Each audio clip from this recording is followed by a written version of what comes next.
Good evening, councillors. We are being live streamed, so I'm going to start the meeting. So if I can ensure that you've all signed in the sheet provided. There is no fire drill expected, so if the alarm sounds, please evacuate the building quickly and calmly. Please use the stairs, do not use the lift. On one side of the building, please gather outside the Lloyds Bank building on the opposite side of the road. Exit by the door which you have entered the room or by the fire exits which are clearly indicated by the standard green fire exit signs. If you need any assistance in evacuating the building, please make yourself known to a member of staff. The meeting is being live streamed and recorded for future publication on the council's website. Can I please ask that you turn your mobile phones to off or silent for the duration of the meeting? Thank you. Moving on to apologies. I have apologies from Councillor Richard Smith and Councillor Damon Brown is substituting, and Councillor Jakovic and Councillor Walsh is substituting. Is there any more apologies? No? Thank you.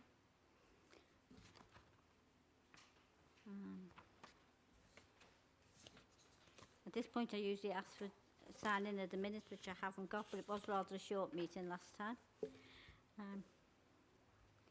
Thank you. So, in terms of moving on to item 3, declarations of interest. Any interest that's not included on the schedule? Any member? Councillor Walsh. Thank you, Chair. As I'm substituting, my declaration of interest is not on the agenda, but it is as per the standard schedule within the council details. Councillor Brown. Thank you, Chair. As per Councillor Walsh, I'm substituting here tonight, and my declaration of interest is as set out in the normal council meeting schedule. Thank you. Thank you.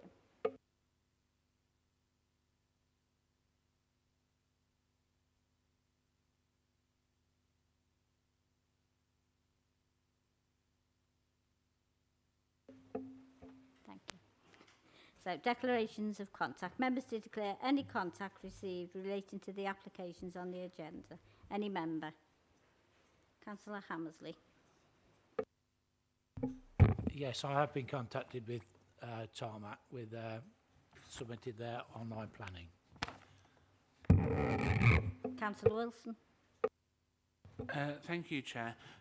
Like all members, I suspect I've been contacted by Councillor Kovetkovic with an email with his concerns. The developer as well, and Mark Pawsey MP's letter was sent around to all members. I should also declare that I have had meetings in the past with the Bulkington Village Action Group to talk about the principle of HSG 7, but not specifically about the planning applications in front of us, and gave no indication as to how I would intend to speak or vote on the specific planning applications. It was about the policy in general. Thank you. So can I take that all members have had all those declarations of interest? Yeah, thank you. They could be minuted. I can also welcome to the meeting Tony Burrows, who's the Highways Officer from County, and Paul Kinsella, who does the modelling work. So we move on to planning application 039005, site 98C003, land off Lansing Road, Finton Close, Bulkington. Over to yourself, Katrina.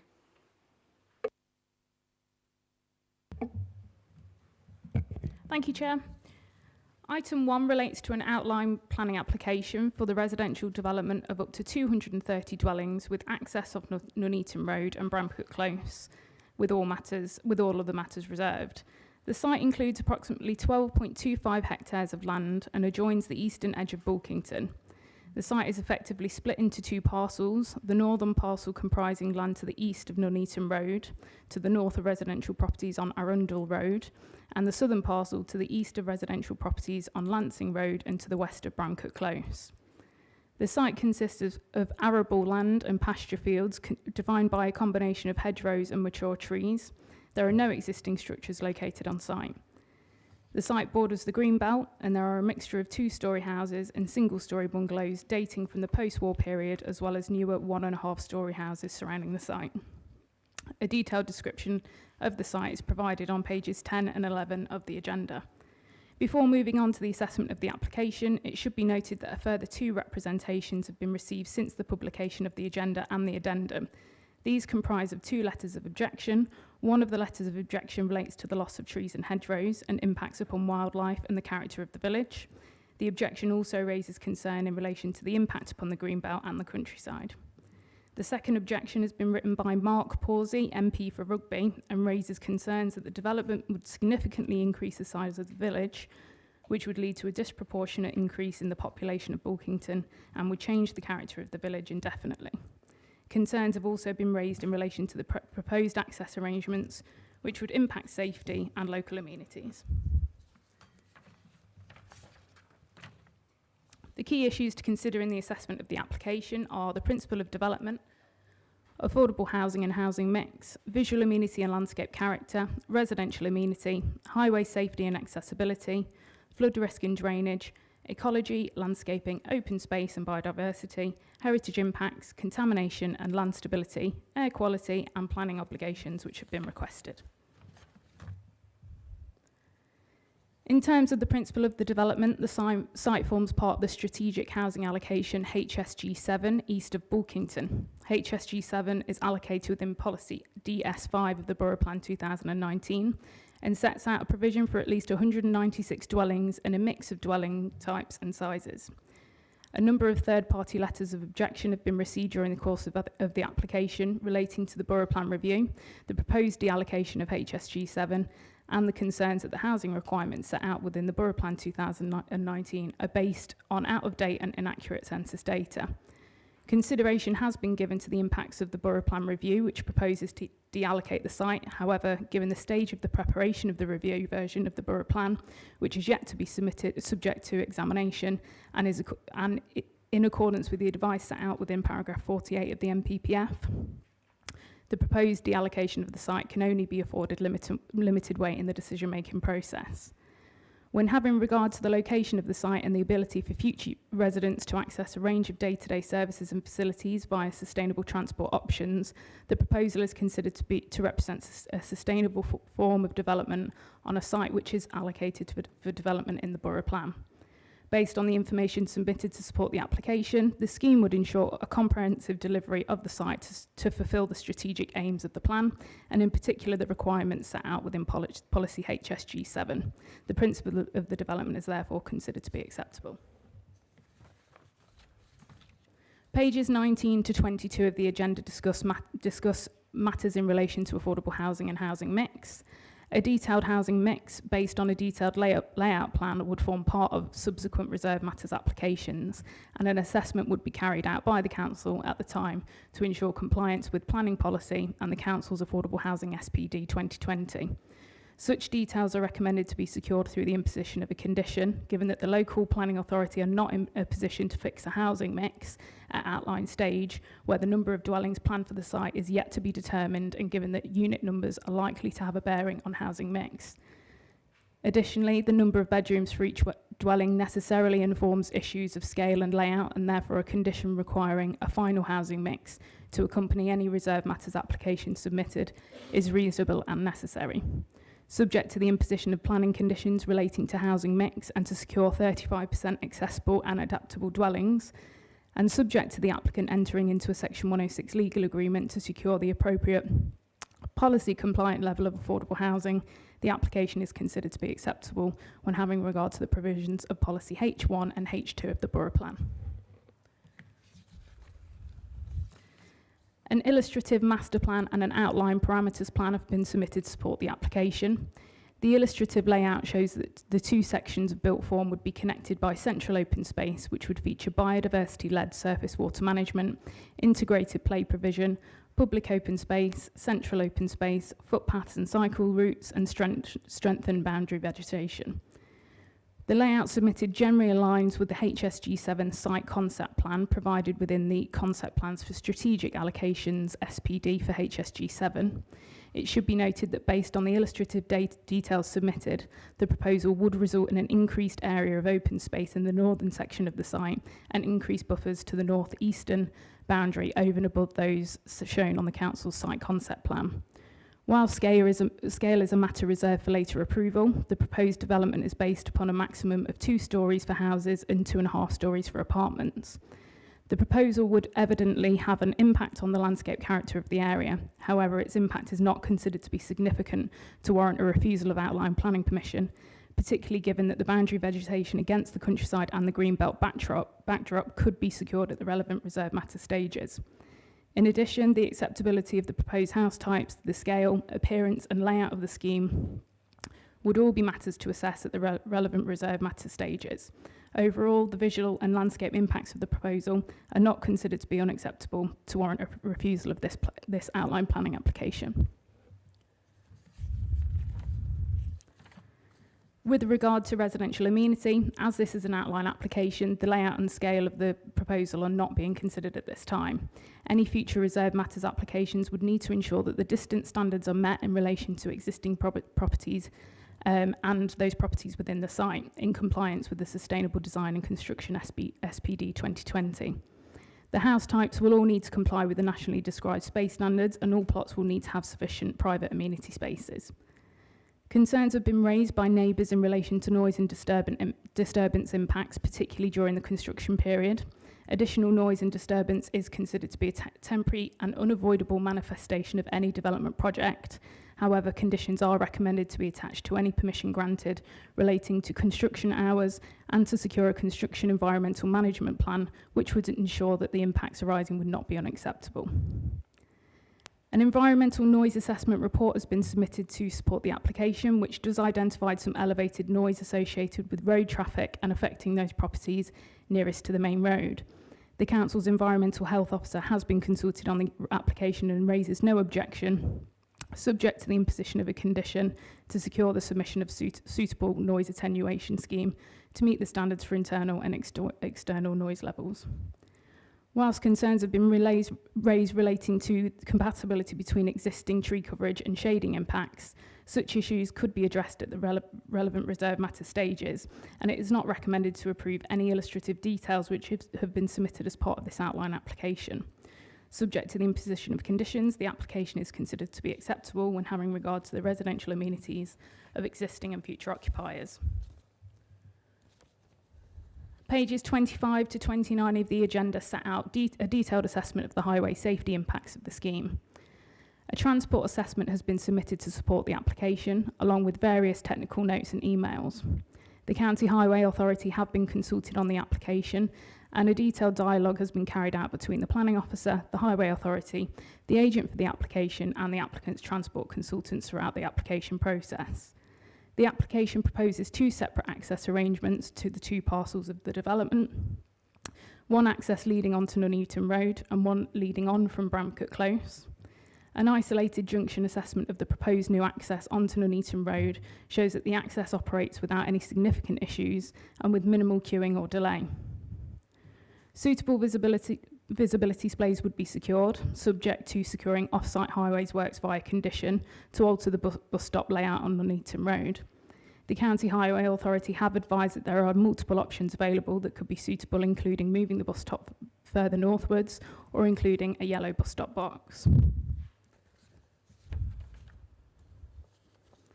Concerns have been raised by objectors during the course of the application relating to the adequacy of Bramcote Close to accommodate the additional traffic associated with the development. An assessment in relation to the additional traffic which would utilise Bramcote Close and turn onto Long Street has been provided at page 27 of the agenda. The County Highway Authority have confirmed that the numbers are not significant and that it would be difficult to demonstrate that the number of extra movements which would be generated would represent a severe safety risk in the context of paragraph 111 of the MPPF 2021. Suitable visibility displays have also been provided from Bramcote Close onto Long Street, and a stage 1 road safety audit has also been carried out and no issues were raised. Bollards are also proposed to be installed on the footways at the junction of Bramcote Close and Long Street within the radii to prevent parking on the footways and still provide the necessary visibility displays as shown on the submitted drawings. The existing turning head at the end of Bramcote Close is also proposed to be altered. These off-site highways works are recommended to be secured through the imposition of planning conditions, and precise details will be submitted for approval as part of the discharge of condition application process. With regard to the junction between Wolvie Road and Long Street, the junction would be realigned, the footway would be widened, and new road markings would be provided. The junction would also have improved splay distances by over 25%, and visibility splays from the vehicular access to 14 Long Street and 14 Wolvie Road would also be improved. As such, the County Highway Authority raised no objection to the proposed Wolvie Road and Long Street junction arrangements. Overall, subject to the imposition of conditions, to include Grampian conditions to secure the various off-site highways works discussed above, together with the applicant entering into a Section 106 legal agreement to secure the requested financial contributions, the application is considered to be acceptable when having regard to highway safety and would accord with the requirements of policies HS1 and HS2 of the Borough Plan. The site is located within Flood Zone 1 and there are no concerns raised with regard to fluvial flood risk. With regard to foul drainage, criterion 11 of policy HSG 7 of the Borough Plan refers to an obligation for potential local sewage network improvements in order to improve capacity to accommodate the development, subject to discussions with Severn Trent Water. Severn Trent have been consulted on the application, however no response has been received. However, as set out within pages 29 and 30 of the agenda, it would not be reasonable to resist the application on the basis of drainage concerns, in the absence of any objection from Severn Trent and in the absence of any evidence to demonstrate an existing capacity issue. In terms of surface water disposal, attenuation basins are proposed, and the County Council's flood risk management team raised no objection to the application, subject to the imposition of 4 planning conditions as set out within the agenda.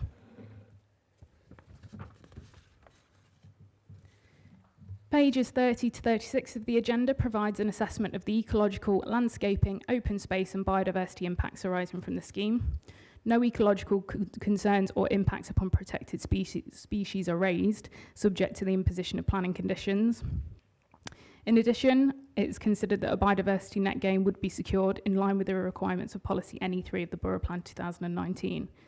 The indicative master plan and parameters plan results in conflict with the Council's open space and green infrastructure SPD, the requirements of policy HSG 7 of the Borough Plan, and the requirements of the concept plan for strategic allocations, as set out in detail within the agenda. However, it is recognised that this is an outline application with only access sought for approval at this stage, and it is considered that a suitable scheme could still be secured at the relevant reserve matter stages for a scheme of up to 230 dwellings, which could be in accordance with the relevant policies and SPDs.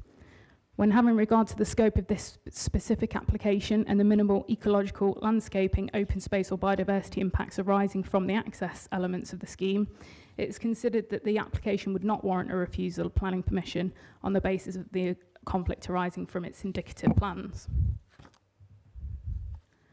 With regard to below-ground heritage assets, trial trenching has been undertaken across the site to the satisfaction of the county archaeologist.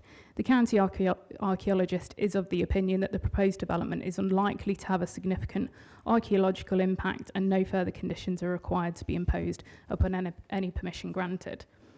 Pages 36 and 37 of the agenda assess the impacts of the proposal upon above-ground assets and no concerns have been raised. In terms of land contamination, the submitted Phase 1 land contamination assessment advises that further investigation work is necessary. The Council's Environmental Health Officer has no objection to the application, but has advised that the standard land contamination conditions be imposed upon any permission granted. An air quality damage cost assessment has been submitted. The assessment calculates a total 5-year exposure cost of approximately £52,000, which would be mitigated for by providing several measures to include secure cycle storage, travel packs for each dwelling, and securing electrical vehicle charging points. The total mitigation package would have a cost of over £1 million, which outweighs the damages. No objection has been raised by the Council's Air Quality Officer, subject to conditions. There are no concerns in relation to land stability. The applicant has agreed to pay or meet all of the planning obligations and financial requests which have been requested and which the Council considered to be still compliant. Taking into account the overall assessment of the application, it's considered that the proposed development would be in accordance with the development plan and other guidance set out within the NPPF. Furthermore, there are no material considerations or adverse impacts arising from the scheme which indicate that the application should be refused. It is therefore considered that the proposed development would constitute sustainable development, which should consequently be approved subject to conditions and subject to a signed Section 1 legal agreement. Thank you, Chair. Thank you, Katrina. Move on then to public speaking. You get 3 minutes as a member of the public to speak. I'm going to be quite strict on the 3 minutes. You hear the timer go off when your time is up. And our first speaker is Dr. Christopher Bruce. If you press the large button. Thank you for giving me the opportunity to speak against the Lansing Road Findon Close development with the proposed access through Bramcote Close, which I'm a resident. My biggest concern is over the access. Originally, when the plans were developed, there was an objection raised by the Highways Authority that access through Long Street and Bramcote Close was not suitable. As a resident, we have not seen any update to this stance, and we firmly believe that access into the development through Bramcote Close is not suitable. Consultation on this matter has been poor, and really has been presented to us as a fait accompli. There will be an increase in traffic on Wolvie Road, Long Street and Bramcote Close, with an increase in traffic and wait times at junctions going into the village. Parking on Long Street and Bramcote Close is problematic at certain times of the day, particularly early evening when people are returning home from work. There is routine pavement, double parking along Bramcote and Long Street, which reduces the width of the road so that fire engines cannot get through and prevents residents from using the pavement. I note within document 1815-808B, there are proposals to install bollards at the Long Street Bramcote Close junction. Notwithstanding the no details of the bollards and what they will look like, the proposal does not address the reduction in visibility caused by double parking on Long Street heading away from Wolvie Road. Dual pavement parking and the road width reduction will remain but push further back into Bramcote Close and Long Street. Those who currently park on the street will continue to do so and will park at the junction. This will reduce the visibility displays, the turning circle for larger vehicles, meaning greater possibility of car damage on Long Street and Bramcote Close. Large trucks already mount the pavement just to enter Bramcote. Individuals prefer to double park fully on pavements, block footpaths, rather than walk a few more feet from the Bramcote Close that are safer to park on. The fire brigade response to any fire incident along Bramcote Close, Long Street and the proposed development will be delayed. Residents rejected a proposed car park in the development due to potential antisocial behaviour. The main way of reducing the parking issue is to allow the local public house permission to have a car park. The current proposals and plans are very weak on the entire access from Long Street and Bramcote Close and need better consideration and robust plans to ensure safety of residents, potential and others. While this may be for reserve matters, there are no details at present about access for construction vehicles during the construction phase. If construction traffic for this part of the development to enter via Bramcote Close, this would have a detrimental effect on the residents. The bollards and any parked cars will restrict how the trucks can manoeuvre. The width of the road is not wide enough to accommodate 2 passing trucks. The road condition on Bramcote Close is already poor and heavy vehicles going to cause this to degrade rapidly. If approved, there must be a condition attached to the approval to fully redo the road on any affected road. Vehicles could be idling on the street while they wait to gain access, and the increase in vehicle movements is likely to reduce the air quality and increase nuisance noise for the residents, some of which work from home. There are no proposals within the plans or current conditions to minimise the impact to affected residents. My final point is around the facilities in Bulkington. The amount of development currently in the village is substantial and will cause an increase in demand for local facilities. While I can see requests for monies to improve these services and other improvements, there is no firm commitment. If this planning application is to be approved, I would like a firm commitment from all bodies requesting the monies to improve the facilities within Bulkington and the quality of life for those living in the village and not spent on projects that have no benefit to Bulkington residents. Thank you. Thank you. Thank you very much. Has any member got any points of clarification of Dr. Bruce? No? Okay. Simon Goodall is my next speaker. Thank you, Chair, and thank you, Planning Committee, for allowing me to speak on this application. I speak as someone who grew up on Arundel Road in Bulkington. My mum still lives there. Whilst I understand the things I speak about are not technical reasons for refusing this application, they're important to understand and consider. Having previously been a Planning Committee member myself at a different authority, I know this can make a difference. And although challenging, you really do have the power to refuse this application and do the right thing for Bulkington. Technical reasons have eloquently been described and covered by our previous speaker. Bulkington is a unique community with a demographic that is clearly older than average. I make no apology for saying this. It attracts older people and they look after each other. And in my view, any disruption to this equilibrium would have a negative impact on the community. Arundel Road is one such area. My mum moved there in the 60s, settled and brought up a family and hasn't moved. This is typical, and I can personally name a number of other people who did the same. Moving to an area with green belt at the end of the garden, not expecting it to be considered for building on. In more recent years, this has changed, and you all know the significant opposition that Bulkington people motivated themselves to speak out about this development, including in the local plan that is being reviewed. I know for a fact firsthand the worry, stress and concern this has caused residents of Arundel Road, Lancing Road, Bramford Close and the wider community. The consultation was poor in my opinion, as it didn't fit the needs of the residents' demographic and the accessibility required for those residents. Michael Gove is currently reviewing government targets on house building, and more importantly, moving forward, local communities are to make decisions on developments. Please consider this. Your local plan is being reviewed due to overinflation of the duty to cooperate with neighbouring authorities, and should really bear this in mind in your deliberations. Additional traffic on the Nuneaton Road is in an area where so many people walk into the village, cross that wide road and will potentially make things increasingly dangerous. The wildlife impact will be significant with a clear reduction in the biodiversity of the area. Do you really think, Planning Committee, in your heart of hearts, this is the right thing for Bulkington? Your developer is rushing to get this application passed.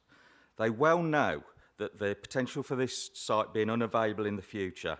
Please don't fall for this and don't rush into making the wrong decision.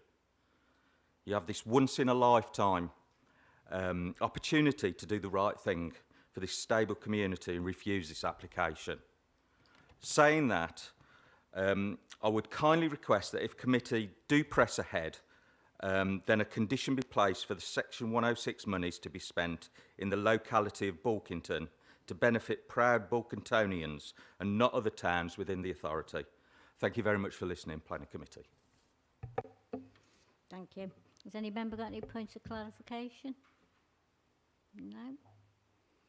Move on to the next speaker. It's Councillor Chekovic, who's the ward councillor. Thank you, Chair. I have already submitted some documentation to yourselves, which was pointed out. So please use that tonight. Use it to ask the right questions so we get the right decision made for the people of Bulkington, because they deserve no less. Also, please take into account the letter that's sent to you by the local MP, Mark Pawsey. I'm going to talk to you now about some of the issues that I see and things that need to be sort of reviewed and looked at. The first one is I was at the stage 2 hearings for HSG7, and I was sat next to Warwickshire County Council Highways officers, and when the agents asked for Bramford Close to be used as a site entrance and exit, the officers from Warwickshire County Council clearly said it was unsuitable as an access, and there are witnesses in the public gallery who will bear out that testimony if anybody wishes to challenge it. This answer did not sit well and was challenged by by Heatons, but it was upheld by planning officers. So what's changed in the last few years? There are no material changes to the area. Warwickshire County Council has also commissioned a report by Vectus, which I refer to in the information which I sent out to councillors, to produce a report with modelling regarding Bulkington. Now, yes, they had not, they did the modelling, but that modelling did not anticipate using Bramcote Close as an entrance, because it was actually written before the question was submitted at stage 2 hearings. So really, that report which was commissioned and which they have used, it's not worth the paper it's written on, quite frankly. The consultations, the second point I want to talk to you about, this was carried out by Tarmac and their agents, and they only wanted to speak to residents from Bramcote Close. Other residents were not afforded the same access to their officers. I suggested helping them to book a venue where they could address residents or to display information. This was also declined. All there was a website, email address, and an opportunity to phone one of the agent's employees. Many of our residents who are elderly, which Simon has just mentioned, wouldn't be able to access those facilities. So I don't feel that a full and proper consultation has been done. And again, this is something that needs to be looked at because the residents deserve better. 3, as members will hopefully have seen during the site visit this afternoon, there are a number of issues that make Bramcote Close a poor choice. One is the narrowness of Long Street, which is used by residents who now usually have to park on roads as there are insufficient garages to park the number of cars owned by modern households, leading to a narrowing of the road and sometimes double parking. I'm not sure how we're going to get the vehicles required on site down that road. 4, there is sighting of the bollards. I've seen no modelling to suggest how this will displace local residents' vehicles and how much additional double parking and narrowing of the road will occur. 5, what is the site access plan for all the heavy goods vehicles? We haven't seen it, and will they be using Lancing Road? We really want to know that. Final point, Chair, if I may. How will the parking situation impact things like our local amenities, like the Weaver's Arm pubs? What will that do to us as a community? So there's lots of things here that need to be answered by Warwickshire County Council, and I hope they can provide those answers as we move forward. Thank you. Thank you. Any member got any points of clarification? Councillor Wilson. Thank you, Chair. And if Councillor Kovacevic can't answer this, it may be something that officers might be able to pick up on. You mentioned at the inspection about how it was said at the time that using Bramcote Close would be unsuitable at the hearings. It's been some time since I read the report, so forgive me, but you might know this. Did the inspector actually write it into his report that Bramcote Close was unsuitable and should not be used as an additional access point?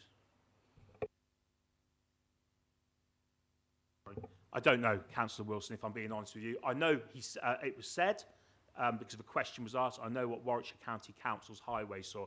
I don't recall seeing anything written down by the inspector, but it was said, and I know there's several people in the gallery who will testify to that as well, if you want witnesses to corroborate that. Councillor Wilson. Thank you, Chair. I think it may be a point that officers will need to pick up on them, because I have no reason to doubt that it may have been said, but as with, for example, with a law case, unless it's actually written down into the judgment and is a part of the principal argument, anything said other than that would be extraneous points. So I think it's important to know whether that is actually formally part of the inspector's judgment, for want of a better phrase. So, if it's helpful. Thank you. It's not something I have seen in writing, but it's certainly something that's come out of the consultation period. A few objectors have raised it. But it is worth noting that the policy itself does refer to alternative access arrangements, and obviously that plan, policy HSG 7, has been adopted. The wording itself explicitly refers to other potential access arrangements. Tony, I don't know if you can just jump in here and discuss the fact that we've assessed the application on the merits of the access points proposed. Thank you. Evening, everybody. I was not part of the hearing, so I cannot tell you what was said by our officers, and the lead on that has moved on to pass his new. His notes aren't available, so I can't tell you what was said, but we have to assess every development on its own merits, whether it's in the local plan. It could have 1 access, 2 accesses, 3 accesses. We have to review what was put forward, and what was put forward was considered acceptable in terms of vehicle movements, safety, and sustainability. So, does that help? I'm aware of all those points, Chair. Well, the point I was trying to get to was it specifically written down? Because that would then become a material consideration from the inspector if he had specifically said that was unsuitable. That's the point I was trying to get at. And I think Katrina's clarified that. Yeah. Thank you. So, I am going to move on to the next speaker. There's no other members said points of clarification. To Lloyd McAnally, who's from Tarmac, who is the applicant. You have 3 minutes. Good evening, Chair and members of the committee. I would like to commend the officers for their report. We've been working on this application before you for over 5 years, and our aim throughout has been to deliver a modest-sized, high-quality development in a sustainable location which will add to the settlement of Bulkington and not detract from it. All of the studies we have completed have shown that there are no physical constraints which will otherwise prevent the development of the site, and there are no objections from statutory consultees. Of the new homes that are being proposed in this application, in line with your policy, 58 will be affordable. Indeed, we have not sought to divert from any policy requirement, and the scheme is fully compliant in all matters. However, it has been clear to us from our engagements we should go further, and as such you have before you a high quality and forward-looking development which will deliver rainwater harvesting, low emissions boilers where installed, cycling provision and electric vehicle charging points for every home. It's not only about getting people onto the housing ladder, however, and providing them with high quality and efficient homes when they do so. It is also about providing homes that are suitable for residents as they grow older, meaning they can stay in their homes should they so wish. This is why we are happy to adopt the optional policy requirement for 35% of the homes to be accessible and adaptable. We do know, though, that residents want to make sure that the infrastructure, as well as the social, economic and environmental benefits that come from good development, are ensured. This is why we are committing to more than £3.5 million worth of financial contributions, almost double that of comparable schemes in the area. These contributions are set out in a draft section 106, which we have provided to the Council. Of this sum, in round figures, about £1 million will go to public services, including health, leisure and open spaces, in addition to those provided within the scheme. Just under another £1 million will go to education. Almost £1.5 million will go to transport-related measures, and more than half of that will be for non-car-based forms of transport. And we will also contribute over £100,000 to the local community centre. It is clear that residents of Bramcote Close are seeking reassurance, and we've been working with Councillor Kovacevic to provide relevant detail. However, this access is compliant with policy, both in principle and technically, with the fine detail to come forward at the detailed design stage, which members will have the opportunity to vote upon, and residents will be fully consulted as part of that process.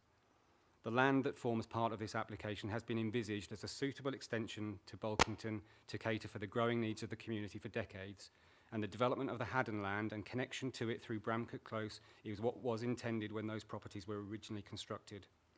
This is a good scheme, allocated in the development plan, modern and forward-looking. We are seeking permission in outline, meaning that you and your constituents and officers will have further opportunities to shape the development at the detailed stages to come. It will be an asset to Bulkington, and I hope you will support the application this evening. Thank you. Okay. Any member got any points of clarification? No? Really, I'm getting fed up with this button. So to move the recommendation forward to grant planning permission subject to a legal agreement and the conditions printed to allow for debate, can I have a mover and a seconder, please? Any member? Councillor Hartall, Councillor Shires as a seconder, thank you. So we do move into debate.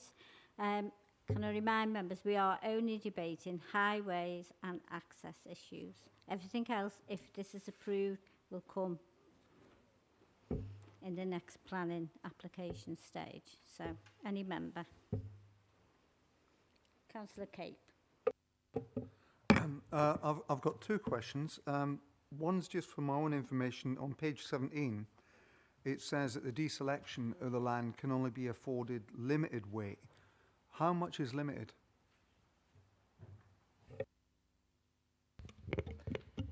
Yes, Councillor, it's actually very limited weight because we are at the stage where we're looking to consult on preferred options in September with submission to the Planning Inspectorate at the end of the year. And unfortunately, until it is actually submitted, it can only be given very limited weight, if any weight at all. Thank you. And your other question, Councillor Cape? I just wondered if anybody else wanted to follow on that one. If not, I'll ask my next question.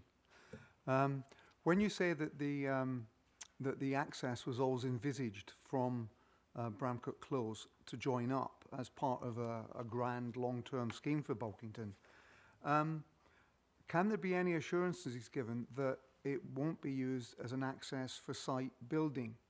Because it seems to me that it looked like on the land, actually having walked it, that yes, residents could go in and out of the houses, normal traffic acceptably. However, it did not seem feasible to me that any HGV vehicles, and indeed the amount of traffic that's required at the initial stages of builds, could use Bramcut Close as an access. So can there be any, or is it not for this stage to condition that? It's just an observation that it doesn't seem to be suited to HGV access for the actual site development.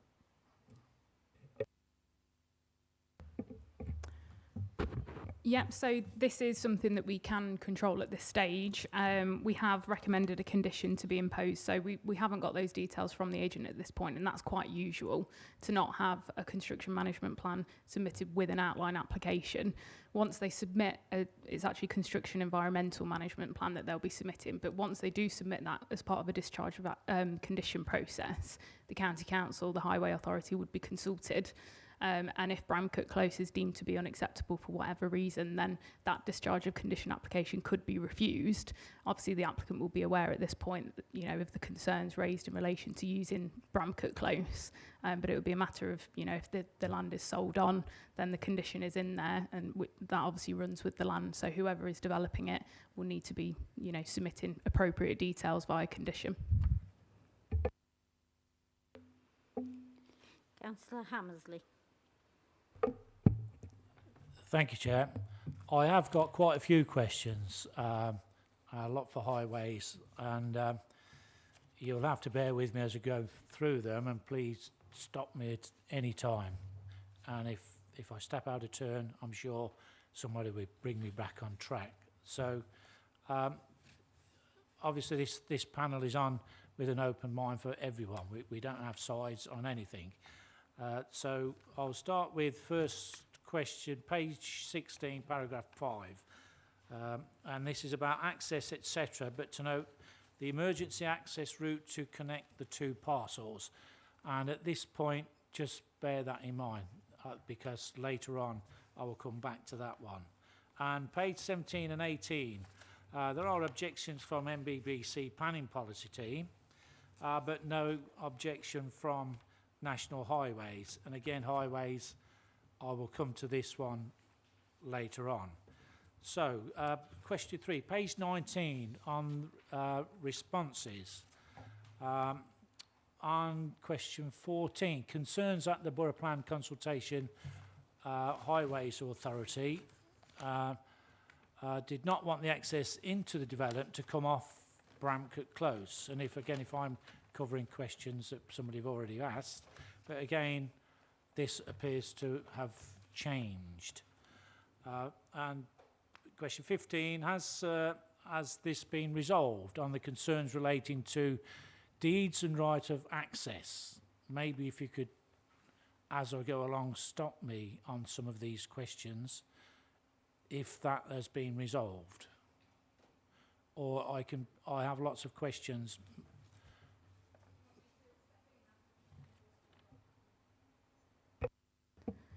So I think the question relates to the comments provided by the planning policy team. Is that right, in relation to their concerns and surrounding the deliverability of the site?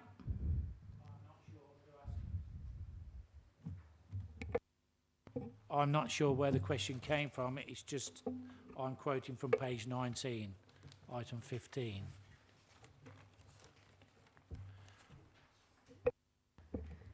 Okay, I think it is that you're referring to. I'm looking at the agenda, so page 19 of the agenda is what I'm looking at, unless you're looking at a different document. Okay, so I think it is that then. The report does sort of discuss that the planning policy team did look at whether the applicant owned all of the land up to the highway edge. We consider that they do. The red line does go up to Bramcut Close. So it is deliverable. It would not be a reason to resist the scheme. I think that's one of your questions, and I'll just go back to you to clarify the others.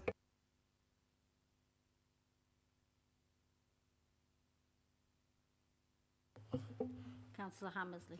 Okay, I'll carry on, and please feel free to stop me at any time. So on that same page then, 17, the concerns that have submitted supporting reports should contain up-to-date plans with them to avoid confusion. Have these concerns been allayed?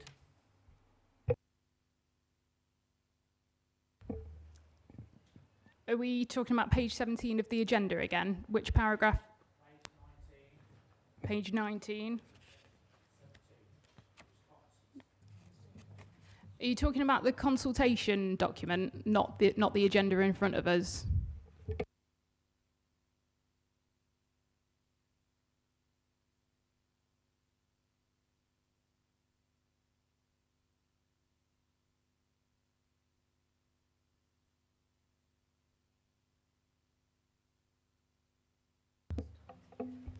Councillor, are you talking about the consultation section of the agenda, so not page 17, but some of the concerns raised by objectors?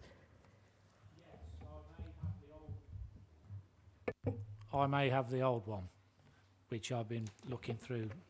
Councillor Hammersley, I think you've got the agenda from our last meeting, so that, and as there's been more information added in, so the page numbers have moved. There is another agenda down here if you wish to use that. It does appear that way as I've got the old agenda, so forgive me. That's all right. So I'm going to ask then, Councillor Hammersley, if you want to look at the paperwork and sort yourself out. Is there any other member wishing to speak? Councillor Wilson.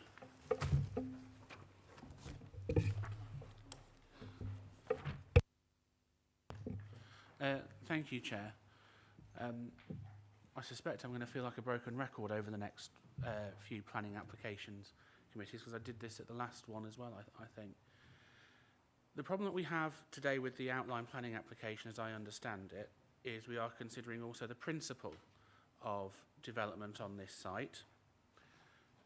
Unless the Assistant Director is going to tell me otherwise, that was largely given by the Planning Inspector in 2019 at the Planning Inspector stage of the approval of the Borough Plan, where he has approved HSG 7 as a viable site within the Borough Plan.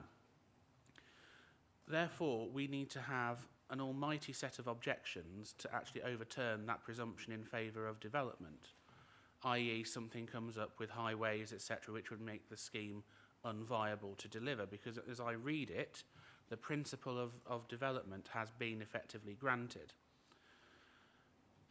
So that ship has rather sailed. What I do remember from the actual papers in 2019 and reading the report is that the inspector said that the Borough Plan should be reviewed by no later than 2021. Unfortunately, nothing was done in those intervening years until 2021, when there was a change in administration. And this is where I think the argument is coming about the weight being afforded to the review which is being undertaken and the proposed removal from the policy. Unfortunately, if we were further down the line, if it would be with the inspector, for example, it might have more weight that we could possibly put on it. I know that was the case when we were actually considering the Borough Plan in its first instance, that the closer it got to being with the inspector and approval, the more weight that could be added to it. But as it stands, with it not being at the inspector until end of this year at the earliest, we are kind of stuck. I think that we have to address head-on some of the arguments which have been raised as well. I don't believe it is accurate to say we necessarily have all the power to overturn the inspector's decision.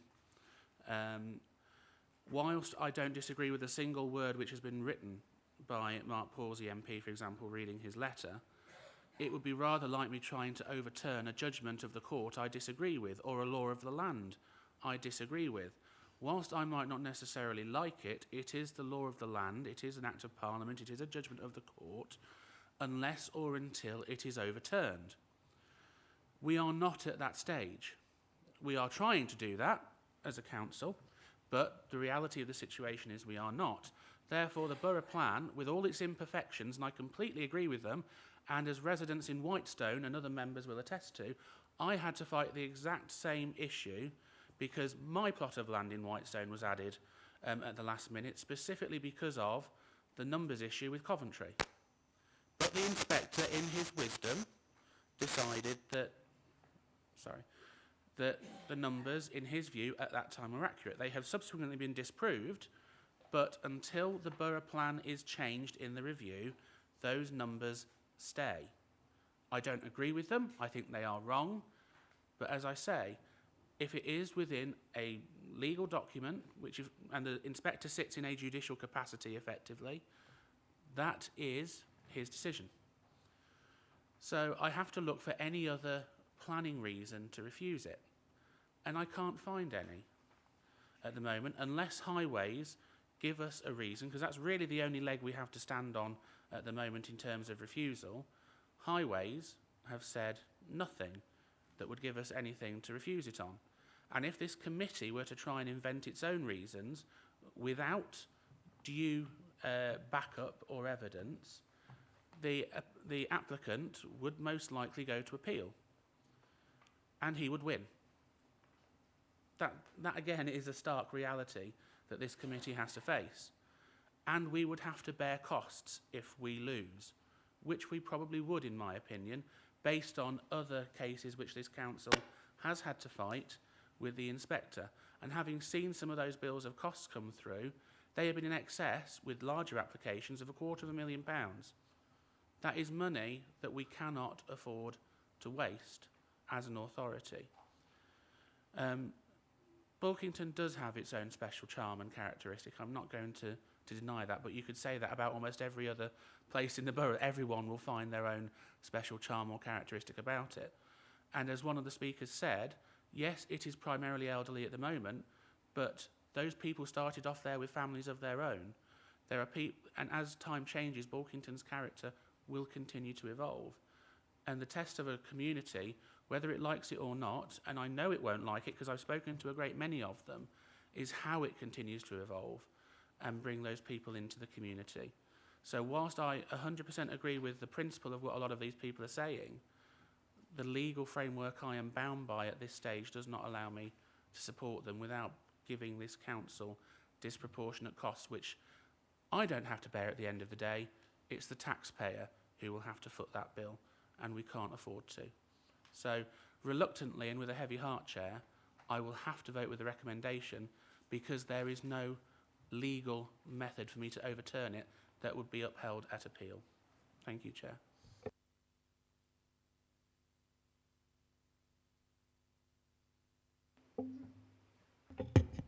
Thank you, Chair.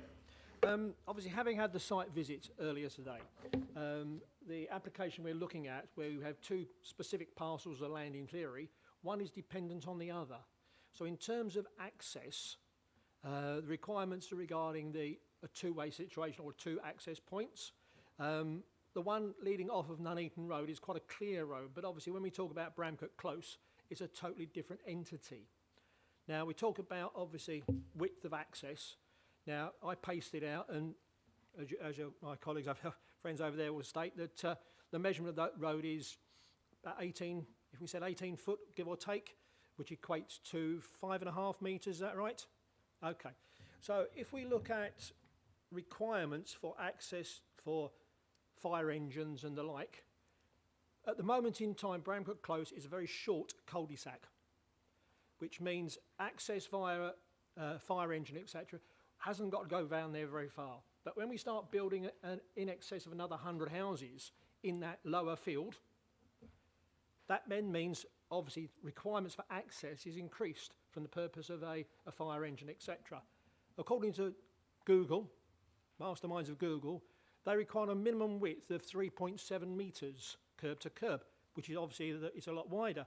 But if you include cars, which would be probably staggered, it would make it very difficult for a fire engine to access that road completely, to get into the new site. And that is one of my concerns. Also, it says in here on page 27 of the actual agenda, We talk about the County Council records regard collisions at the junction of Bramcote Close and Long Street.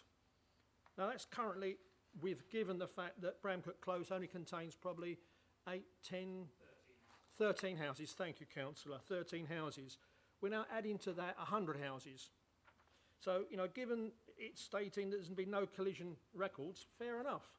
But when we include another 100 houses in the equation, surely that will throw that considerably. We also talk about the movement of traffic.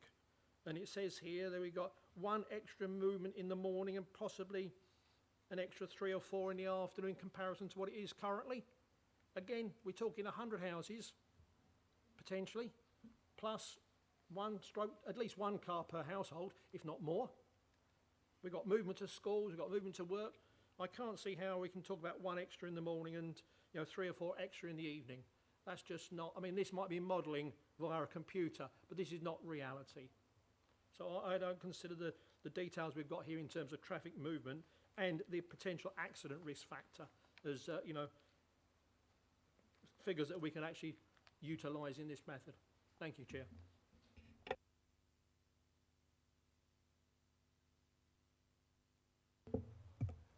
Thank you, Chair.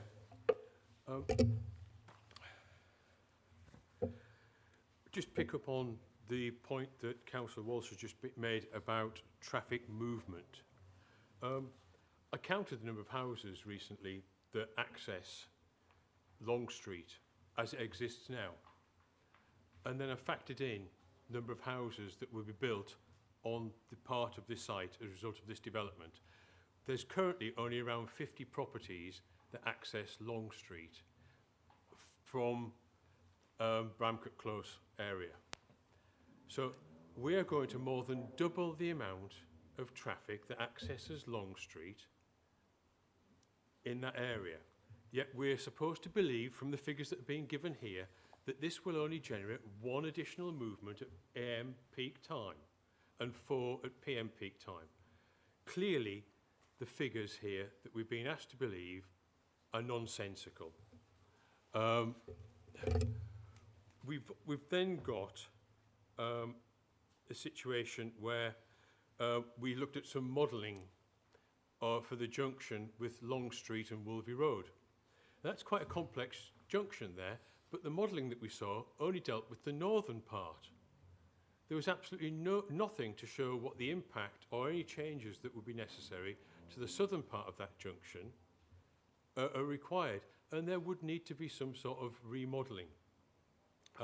Because people exiting this development onto Long Street are not all going to turn left and go to Wolvie.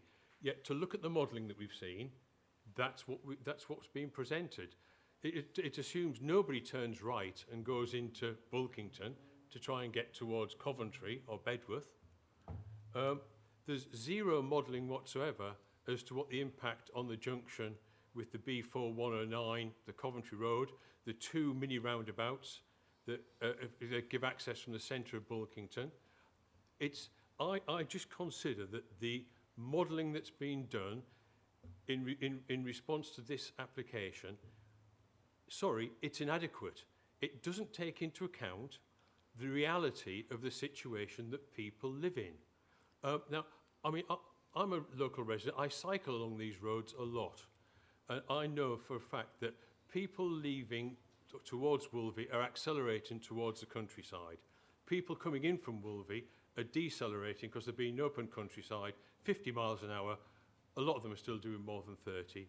The junction that we then come to by what used to be the nursery pub is already a busy junction. Anybody trying to get out of there to turn right is already in a difficult position at peak time. Yet we've got no modelling whatsoever to show what the impact on this junction is going to be, from more than doubling the amount of traffic that's going to access from Long Street. We've then got, just to draw this to a close, I noticed that policy DS3 of our borough plan refers to development being acceptable, provided the impact on local infrastructure is positive. Now, I'll be fair with you, there's a lot in this development that I can appreciate. But you cannot say that the impact on the local infrastructure by having an access from Bramcote Close is a positive impact. It's not. It's a negative impact. And I think this committee needs to bear that in mind, because that is one of our policies. Thank you. Councillor Hammersley. Yes, thank you, Chair. Most of my questions have been asked anyway, but for consideration, there is a joint access for emergency vehicles between the two sites, and I've been asked for consideration if all entry-exit considerations have been exhausted.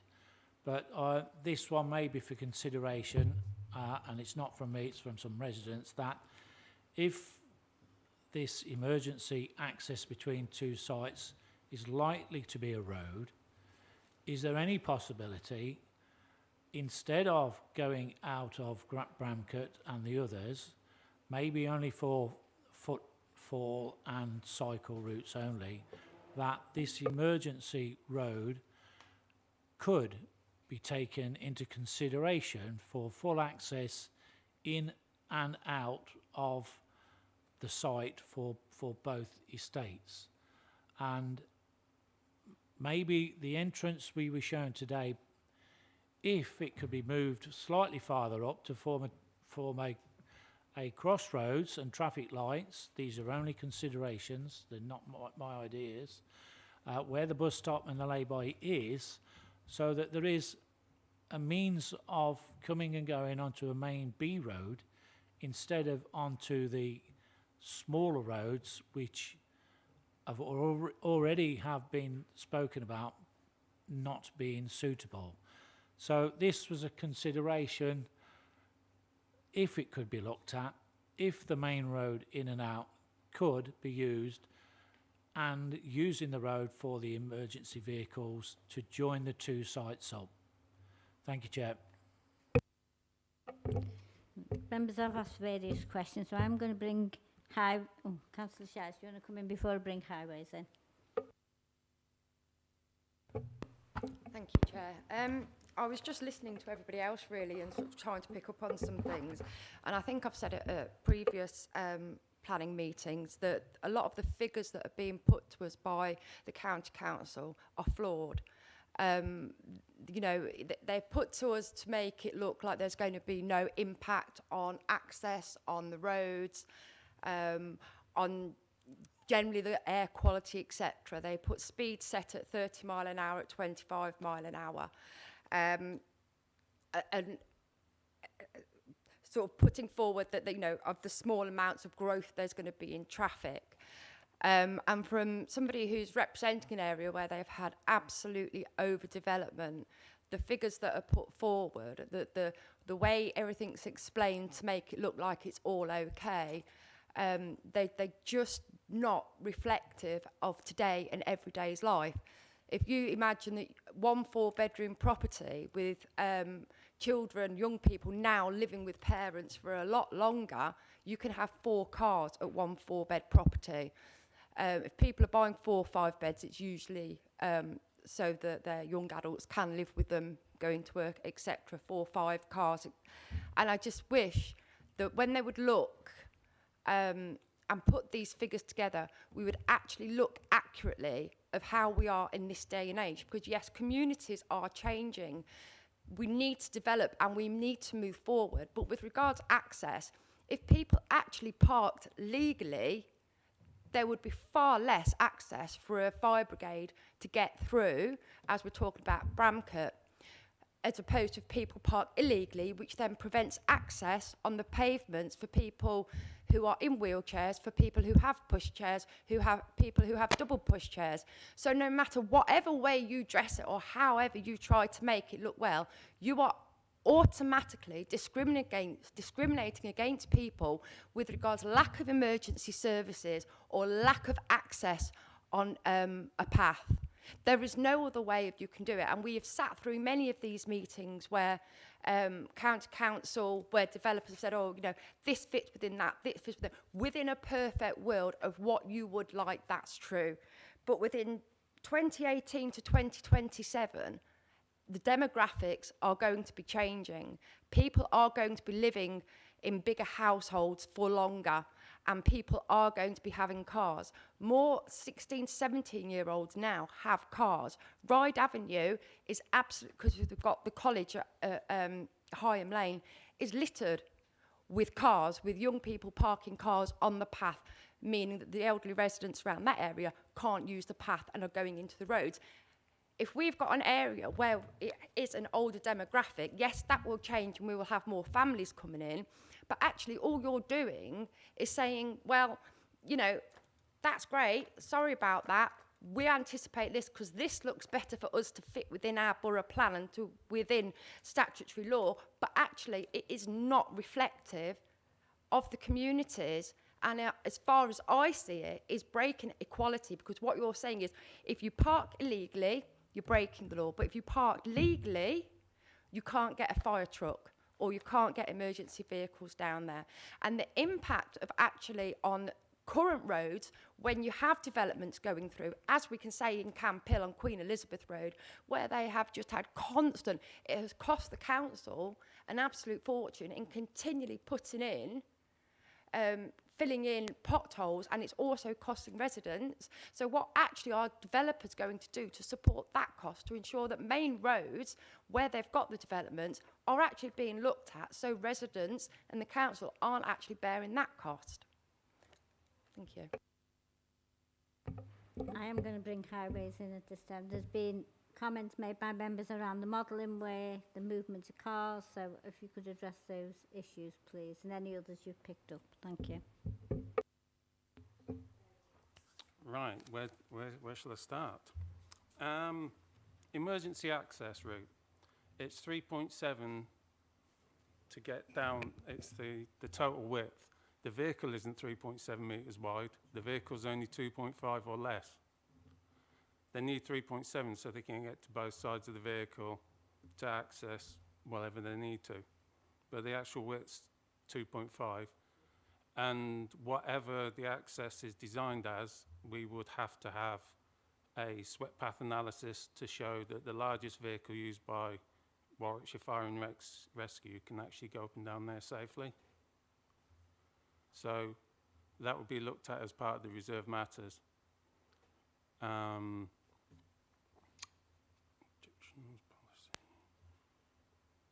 Right, with the figures of 1 to 4, they are solely to do with the alteration to the junction of Wolvie Road.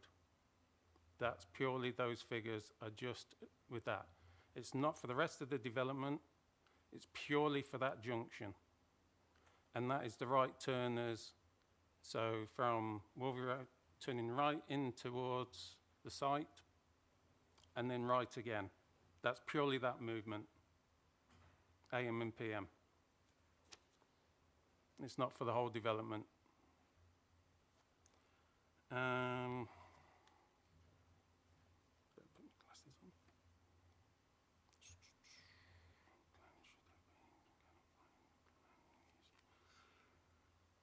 cul-de-sac.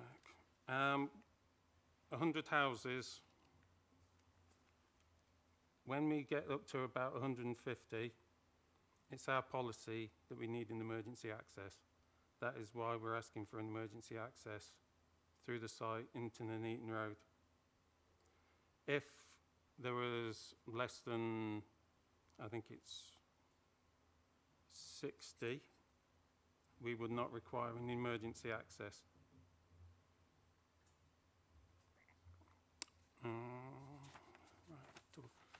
So it's been mentioned about the double parking and the bollards.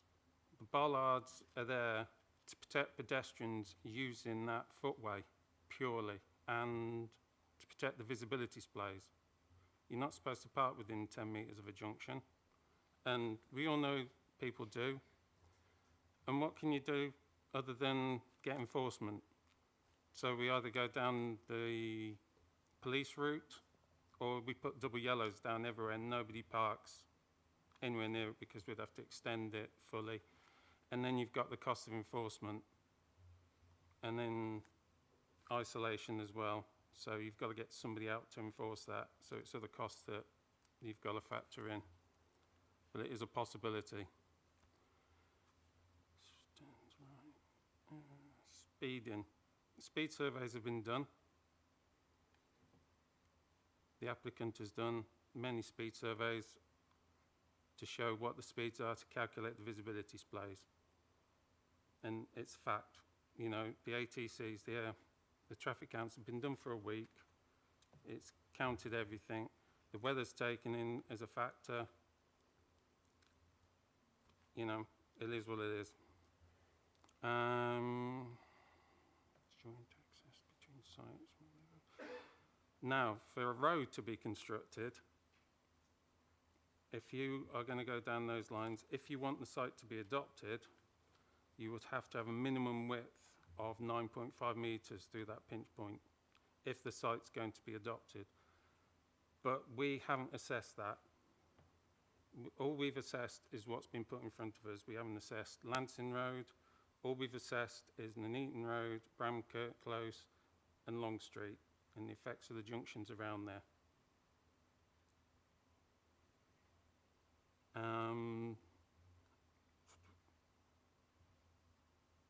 Speed, yep. I think that's about covered everything that I've got, but regarding modelling, my colleague Paul can answer specific questions on the modelling, because there has been significant modelling carried out on this route and within Bulkington as part of the HSG7 and HSG8. Every site that's come forward that's having a significant impact has had to do a model. So the model's improved from when the Taylor Wimpey site first started on Bedworth Road. From there, we moved on to the site opposite. The site that you're going to hear later about has also done the modelling. The site to the south has had to do work as well that hasn't been determined yet. And HSG7 has also had to do new modelling. So we're not using figures and facts from when the borough plan came forward. They're up to date. And we've done some further works to check to see if the figures are accurate.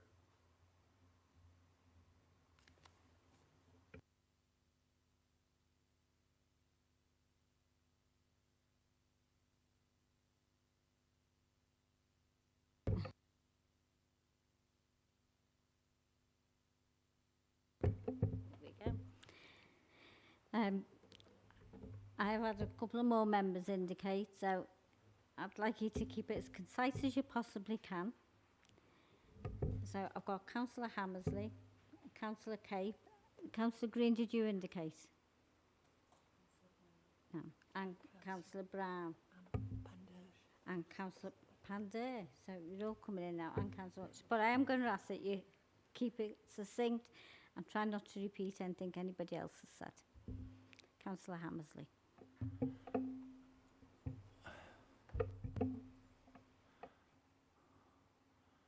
Thank you, Chair. Thank you, Highways. As you can tell, there is lots of grief going through these small roads, etc., etc. So again, asking, it could be alleviated by not using these smaller entry-exit points.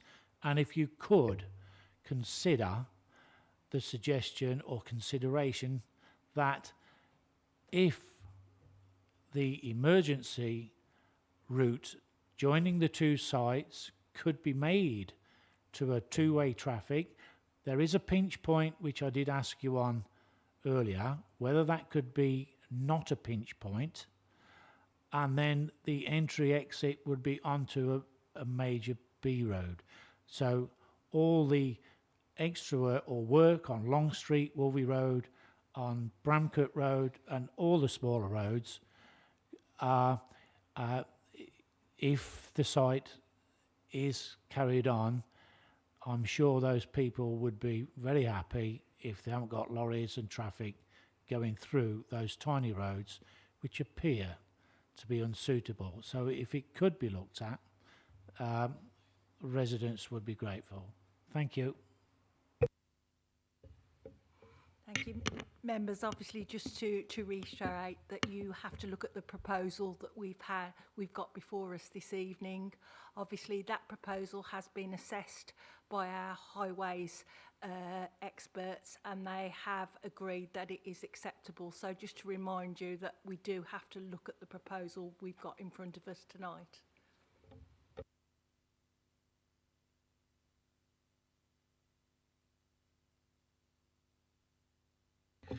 Okay, yes, thank you very much, Chair.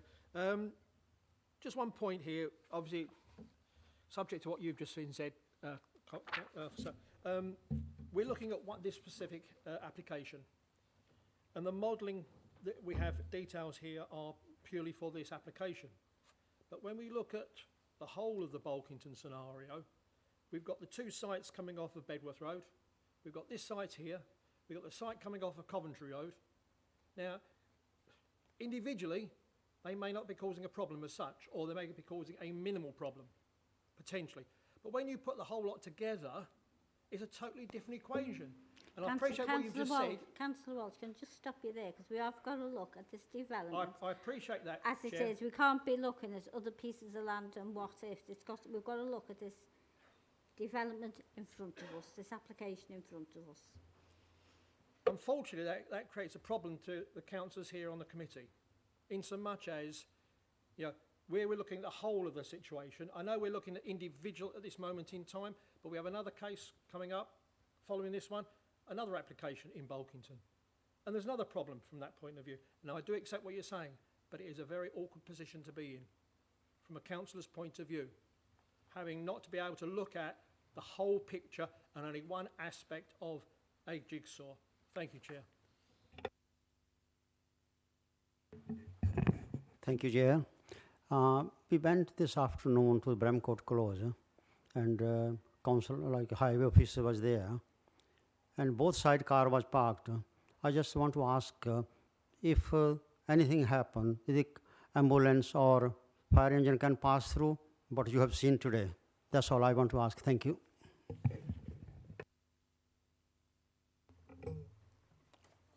What I saw today, there would be a problem, but that has not been the scenario when I've been out to site previously. When I've been out to site previously, it wasn't like that at all, and I've been more than once now.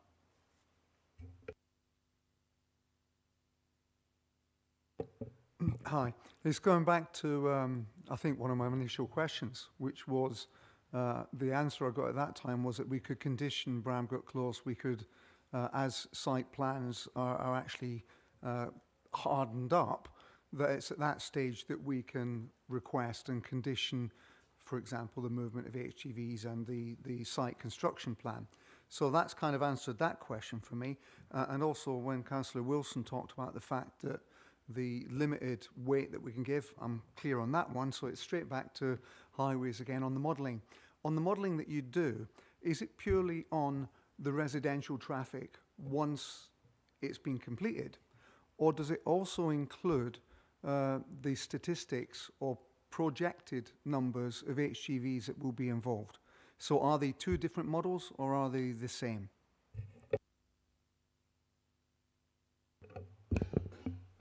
Hello, thank you. On that point, no, we don't model HGV traffic because it's transient. We're modelling the long-term effects of the residential development, so it's the residential traffic that we model. There was another point earlier about the cumulative impacts of developments in Bolkington, and obviously that was assessed at the STA stage for the local plan, both HSG8 and HSG7, and the cumulative impacts of both sites were assessed at that stage. And when sites come forward within those allocations, it is again assessed cumulatively. So the model has been updated with, it gets updated with committed development. So in this case, the Taylor Wimpey site on the north of Bedworth Road was included in what we call the reference case. So that's all the committed developments. And then there's a local plan scenario, which is the full build out of the whole HSG8 site with HSG7 as well. So the way it gets modelled is we test what's there without this specific development, then we add this specific development in with all the other allocations within Bulkington, and then we assess those impacts cumulatively in the reference case and local plan scenarios, which is 2031.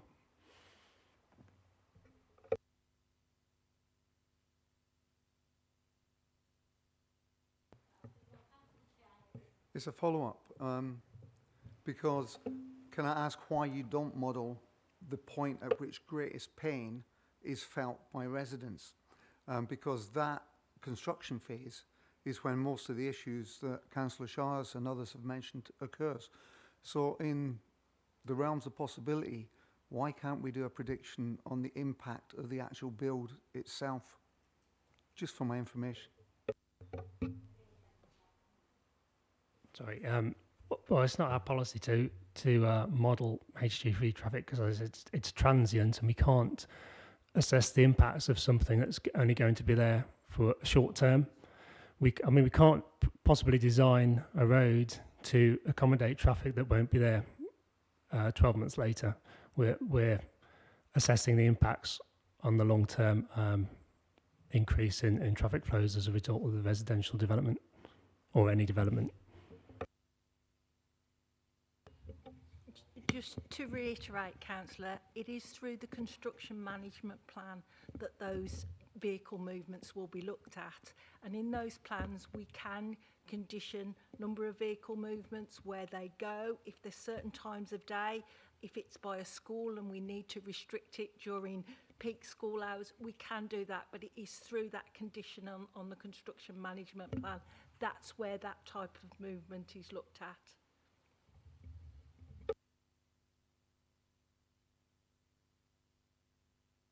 Thank you, Chair. Just want to pick up on a couple of bits that have been said. So with regards to junction, it's been established that we know that people will park on junctions and they will block views, and they will also quite happily park on drop curbs. So what is the mitigation then, knowing that this is going to happen, that County Council are putting forward? And if all our options is to go for enforcement and bring the police in, have we asked the applicant for additional money to support those costs so that the taxpayer aren't paying for them? And also, you've explained that you've seen issues today, but you haven't seen them before. Are you going to then ignore the issues you've seen today because you haven't seen it before and pretend it's not going to happen in the future? Or are you going to take into consideration those issues and plan for that in the future? I took some photos whilst I was on site, and if I went back tonight, or if I looked around maybe in the car park today, I will see some of those cars because I know whose houses they belong to. So,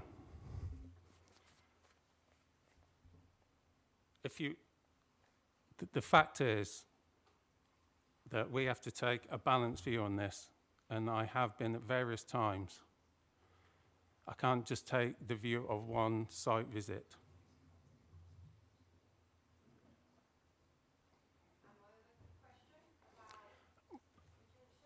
About enforcement. Warwickshire County Council is not the applicant. Warwickshire County Council is not the planning authority. We are a consultee. Nuneaton and Bedworth Borough Council are the planning authority.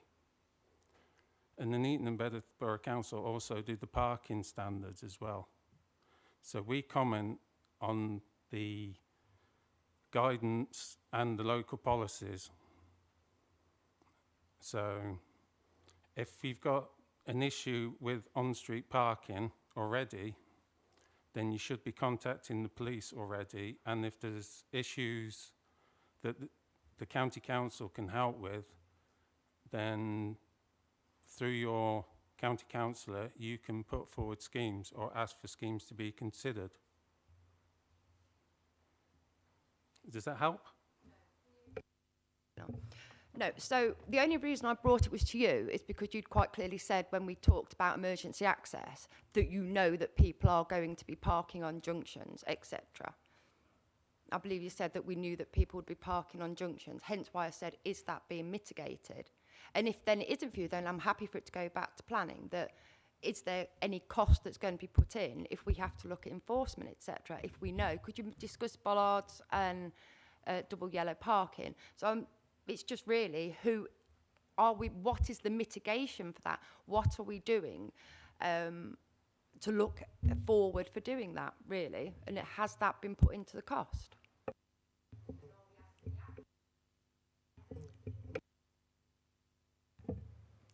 Thank you for your question, Councillor. The answer is no. We've not asked for costs for any kind of enforcement or double yellow lines along Bramcote Close. In my experience, that would be unreasonable to, unless the County Highway Authority are saying that Bramcote Close would be inadequate to serve the development.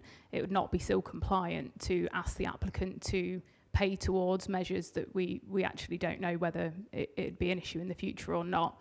And I think, Tony, you mentioned the potential for double yellows earlier when you were discussing the impact. So I suppose that tonight's meeting needs to clarify whether that's something extra that we're wanting to add on, or it isn't, because County Highways are saying that it's acceptable as is.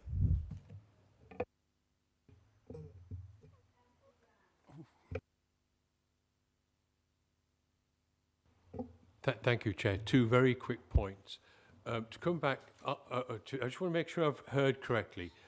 You've said, from Highways' point of view, that the peak time additional movements from 98 additional houses at the junction turning right will be 1 extra vehicle morning and 4 in the evening. Do I have that correct?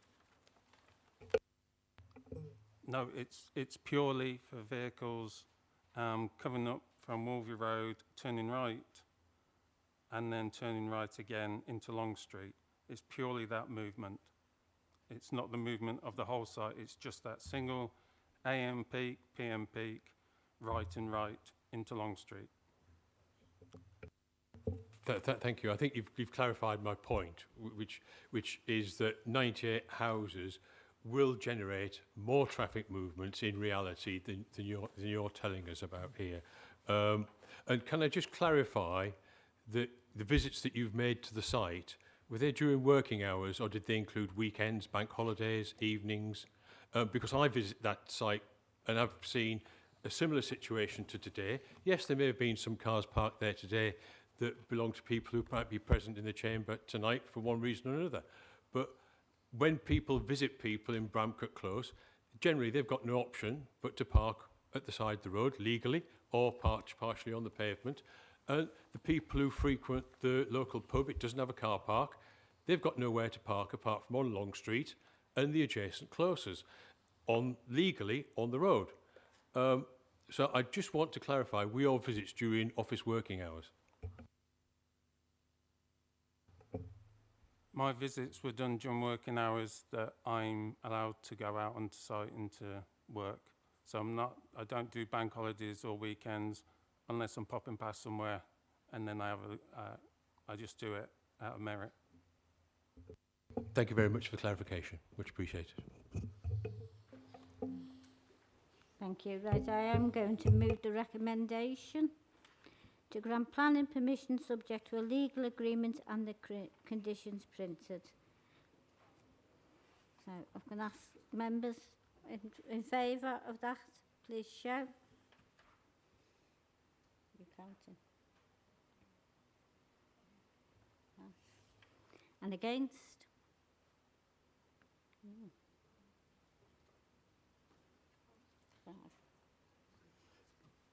That's 5 as well, so it will be going on the chair's casting vote, I believe, and I will be... Oh, is there any abstentions? No. Has somebody not voted? Don't know. So, So if we can just show again, because Wahida's writing the numbers down. So all those in favour, 4.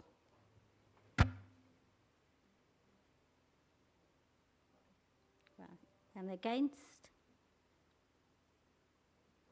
Oh, is that right? Yes. So that does go on the chair's casting vote, and as I've voted 4, that's how I'll be remaining. So that means that planning permission is granted.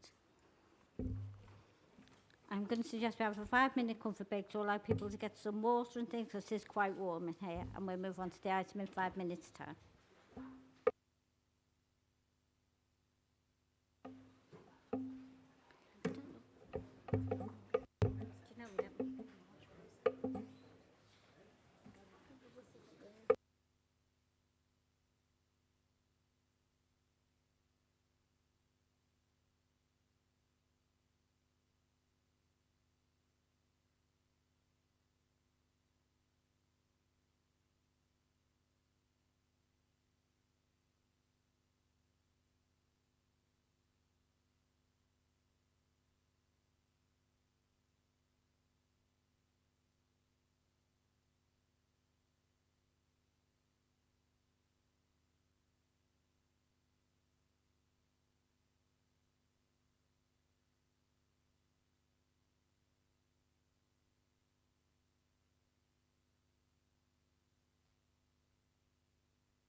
So move on to the next planning application, which is 03AA56, site 108D 008, land rate of 46 to 80, Coventry Road, Bulkington.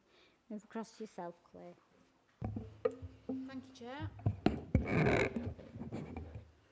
Okay, this application is for residential development of 149 dwellings with public open space, landscaping, highways and drainage infrastructure and associated works. The dwellings comprise 112 open market dwellings and 37 affordable homes. A total of 6 one-bed, 36 two-bed, 72 three-bed, 13 four-bed and 22 five-bed are proposed. The application was deferred from the last committee on the 13th of June to allow an Officer from Highways to be at committee and to carry out a site visit to assess the impact on highway safety. And that site visit was carried out this afternoon. Objections have been received as detailed on the agenda. In terms of the principle of development, policy DS5 of the Borough Plan refers to a number of sites that will be allocated for residential development, and this site forms part of allocation HSG 8. The key development principles under policy HSG 8 include the provision of at least 495 dwellings in a mix of dwelling types and sizes, provision of play and open space, financial contributions to education and financial contributions towards highways improvements. A concept plan SPD has been produced for all strategic sites in the borough, including HSG 8. The concept plan SPD establishes a strategic context for planning applications and sets a baseline position in terms of assessing future schemes which will contain more detailed proposals. A key objective of the concept plan is to ensure that the strategic land allocation is brought forward in a strategic and comprehensive manner. It is intended to provide a visual representation of policy requirements and so is conceptual in nature. The proposed layout is in general accordance with the concept plan. Therefore, it is considered that the principle of developing this site for a mix of residential and open space has been established through the allocation of the site in the Borough Plan. Policy H2 of the Borough Plan requires 25% of all new developments to be affordable on sites of 15 dwellings or more. A total of 37 affordable units are proposed, which equates to 25% and therefore is acceptable. Of the affordable units, 6 are one bed, 14 are two and 17 are three bed. The housing team have confirmed that they have no objection to this mix. The affordable housing SPD requires that the affordable units are distributed evenly amongst market housing and also provides appropriate cluster sizes which depend on the size of the development. For sites of 101 to 150 dwellings, there should be approximately 4 to 5 clusters with a maximum of 7 dwellings in each. Following discussions and the submission of amended plans, it is considered that the requirements have been met. There are 6 clusters, as shown on the screen, which are considered acceptable as the affordable housing SPD only provides an approximate number of clusters, not a maximum. Due to the site being at the upper end of the numbers, within the bracket of 101 to 150, it is impossible to deliver the required affordable houses in maximum clusters of 7 and only using 5 clusters in total. The site is required to deliver 37 affordable units, with maximum clusters of 5 clusters and 7 units per cluster, which would only deliver 35. They then have to therefore exceed either the number of affordable units per cluster or, as they have done, the number of clusters on the site. The housing team and planning policy have confirmed that they accept this proposed layout. In terms of market housing, the application deviates from the SHMA in that there is an under-provision of 1 and 2 bedroom market houses and an over-provision of 4 and 5 bedrooms. It also does not meet the current Hedner calculations, as there also is an under-provision of 1 and 2 market dwellings. However, Policy H1 does refer to the lack of executive and aspirational homes in the borough and the impact this has on attracting potential business investors to the area. As the development is providing 14 4-bed and 21 5-bed, it is considered that this would provide and contribute to that type of housing and still provide a mix of housing across the site. The agent has also submitted justification in support of the proposed mix, which states that whilst the housing mix is not in direct accordance with the guidance mix, through a reduction in the provision of 1 and 2 bed units, the mix responds to the context of the site's location and character of the area. It is therefore considered that the proposed mix is acceptable as it responds to the character of and demand within the area of Bulkington. In relation to visual amenity and landscape character, a landscape and visual impact assessment is included with the application, which concludes on balance that any impact will be localised and that there are no overriding landscape or visual effects that prevents the site from being developed. The proposed built development is outward facing in relation to the proposed open space, SUDs and the primary roads within the site. This provides visual interest and a positive relationship between the different uses. The dwellings are predominantly 2-storey, with some bungalows, and 2.5-storey, which is considered acceptable. Materials consist of brick with some render, and other details such as canopies, chimneys, sill detailing and bay windows are introduced. Where plots have side elevations that face the road or public realm, features such as false chimneys and additional windows are proposed to provide more of an active frontage. Clearly, the proposals would have an impact on the landscape character of the area, but it is not considered that this would be significant. The site is part of an allocated site in the adopted borough plan, and whilst its future development in line with policy HSG8 will have some impact on the landscape character, the benefits associated with the development must also be taken into consideration. Turning to residential amenity, a noise assessment has been submitted. This found that the dominant noise sources affecting the development were road traffic movements on Coventry Road and train movements on the railway line. Environmental Health have confirmed that they are satisfied with the methodology and conclusions of the assessment. The report sets out that some mitigation is required, such as enhanced glazing and ventilation to properties facing the railway. Therefore, Environmental Health have requested a condition which ties the development to the mitigation set out in the report and is included as condition 27. In relation to existing properties, distance standards are met in compliance with the Sustainable Design and Construction SPD. In terms of distance standards within the site, these are generally met. There are some instances where there are shortfalls, but there are mitigating circumstances. In terms of rainwater harvesting, no details have been provided, but this is secured through condition 18. A total of 50% of the dwellings meet the optional building regs requirement M42, which is for accessible and adaptable dwellings, which does actually exceed the 35% requirement as set out in the borough plan. The house types all comply with nationally described space standards, and all plots have private amenity space. In terms of highway safety, access is proposed off Coventry Road between numbers 44 and number 46. The access is designed with a junction radii of 6 metres, 2.4 by 160 metre visibility displays, and a carriageway width of 5.5 metres and shared footways. County highways have no objection. The proposed layout demonstrates that, subject to agreement, vehicular linkages between the site and the adjoining parcels to the north and southwest can be delivered to ensure a comprehensive layout across all parcels within HSG8. The proposals also meet the Transport Demand Matters SPD in terms of parking spaces. Cycle parking will be provided either within garages or to the secure rear of individual properties. Highways have no objection to the level of parking provided. A transport assessment has been submitted with the application. The development would result in an increase of slightly over 30 two-way vehicle movements per hour at the junction of School Road, New Street, Arden Road and Stafford Close, and the Nuneaton Road, Rugby Road and Arden Road junction. The junction forming the site access will operate within spare capacity during both peak hour periods.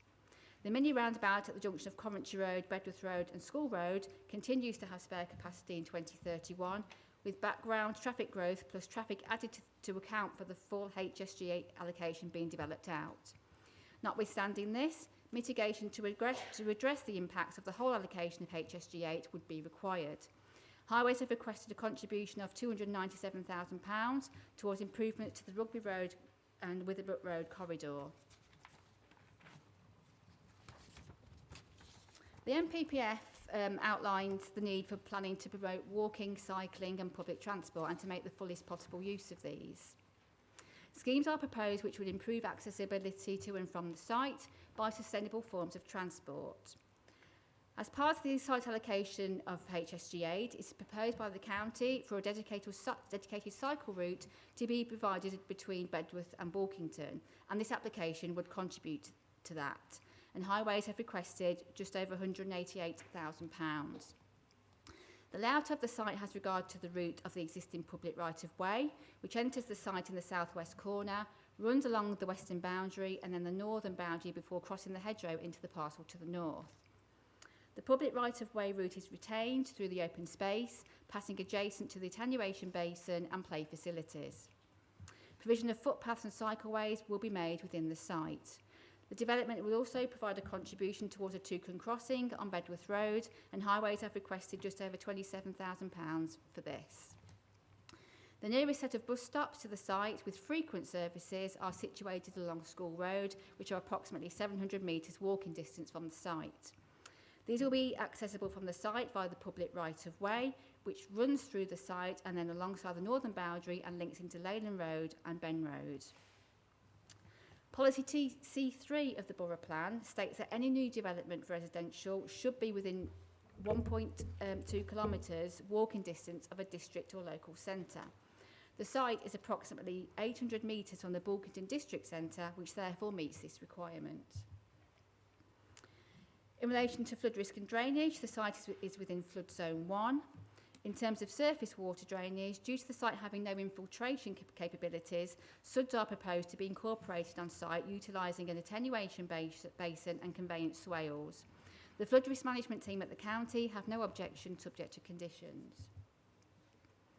In terms of contamination, a site investigation assessment has been submitted with the application. This assessment has not identified any elevated contamination risk, and the environmental health team have confirmed that they are satisfied with the findings, and as such, no contaminated land conditions are needed.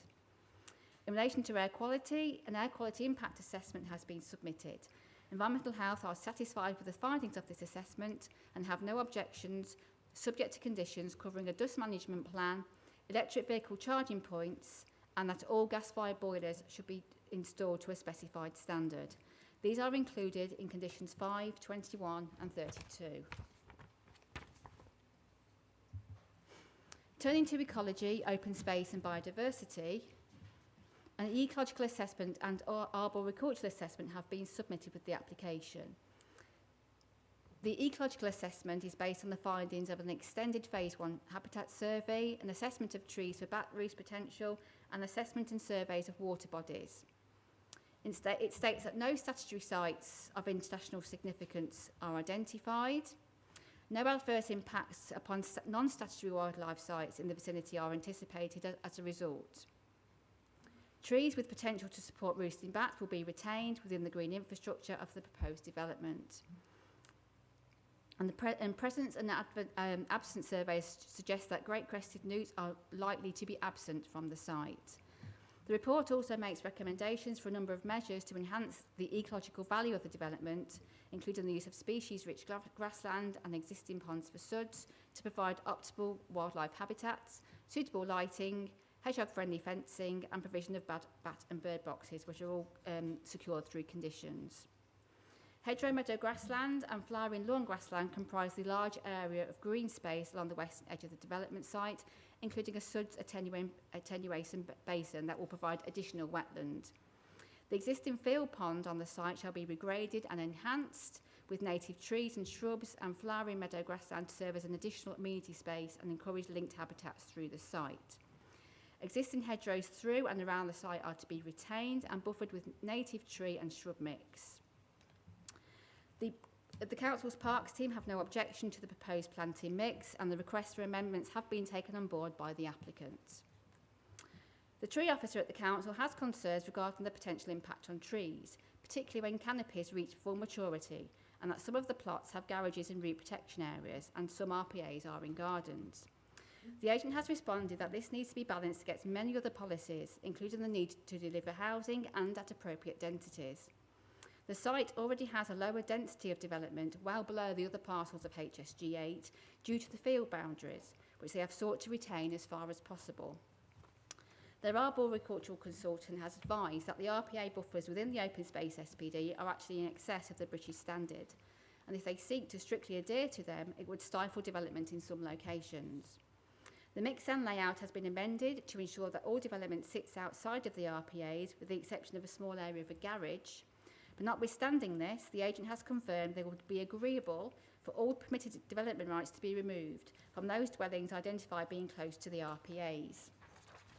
Condition 31 has been added to cover this, and it is considered that this would significantly limit the prospect of harm to the RPAs. In order to comply with the NPPF, to ensure that development does not have a negative impact on biodiversity, biodiversity impact calculations have been carried out. Biodiversity is always treated in a sequential test, with avoidance being the preferred methodology, followed by mitigation first on site and then off site. The calculations submitted with the application do show a net loss in biodiversity. However, at present, discussions are taking place between the agent and the parks team regarding a revised BIA calculation that has been submitted. If it is agreed that there is a net gain, then no offsetting would be required. However, if a net loss is still shown, then the agent has agreed in principle to provide biodiversity offsetting. In relation to open space, 1.44 hectares of open space on site is proposed, which includes open space to the southwest along the railway line, providing land for active recreation and general amenity land, with equipped play provision to be delivered as part of a cross-boundary local play area with a land parcel to the north. And the parks team have no objection to this. In terms of archaeology, an archaeological assessment has been submitted with the application. The County Archaeology team have stated that the site lies in an area of significant archaeological potential and did request a programme of fieldwork to be completed. This has been carried out in the form of trial trenching. Other than a number of furrows which were interpreted as remnants of the previous ridge and furrow agriculture regime and modern drainage features, no significant deposits were identified within the site. As a result, Warwickshire County Council Archaeology are of the opinion that the proposed development is unlikely to have significant impact and therefore have no objections. In relation to planning obligations, a number of contributions have been requested for things such as education, play and open space, highways mitigation, sports provision and improvements to facilities at Bulkington Village Centre, and the applicant has agreed to these contributions. The recommendation is therefore approval, subject to conditions and the completion of a legal agreement. Thank you, Chair. Thank you.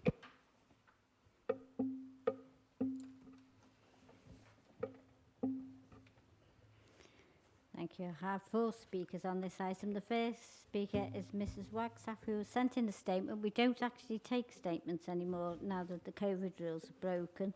But as this statement hasn't been sent round to members, I'm going to suggest that the legal officer reads it out so we're aware. Thank you, Wahida. I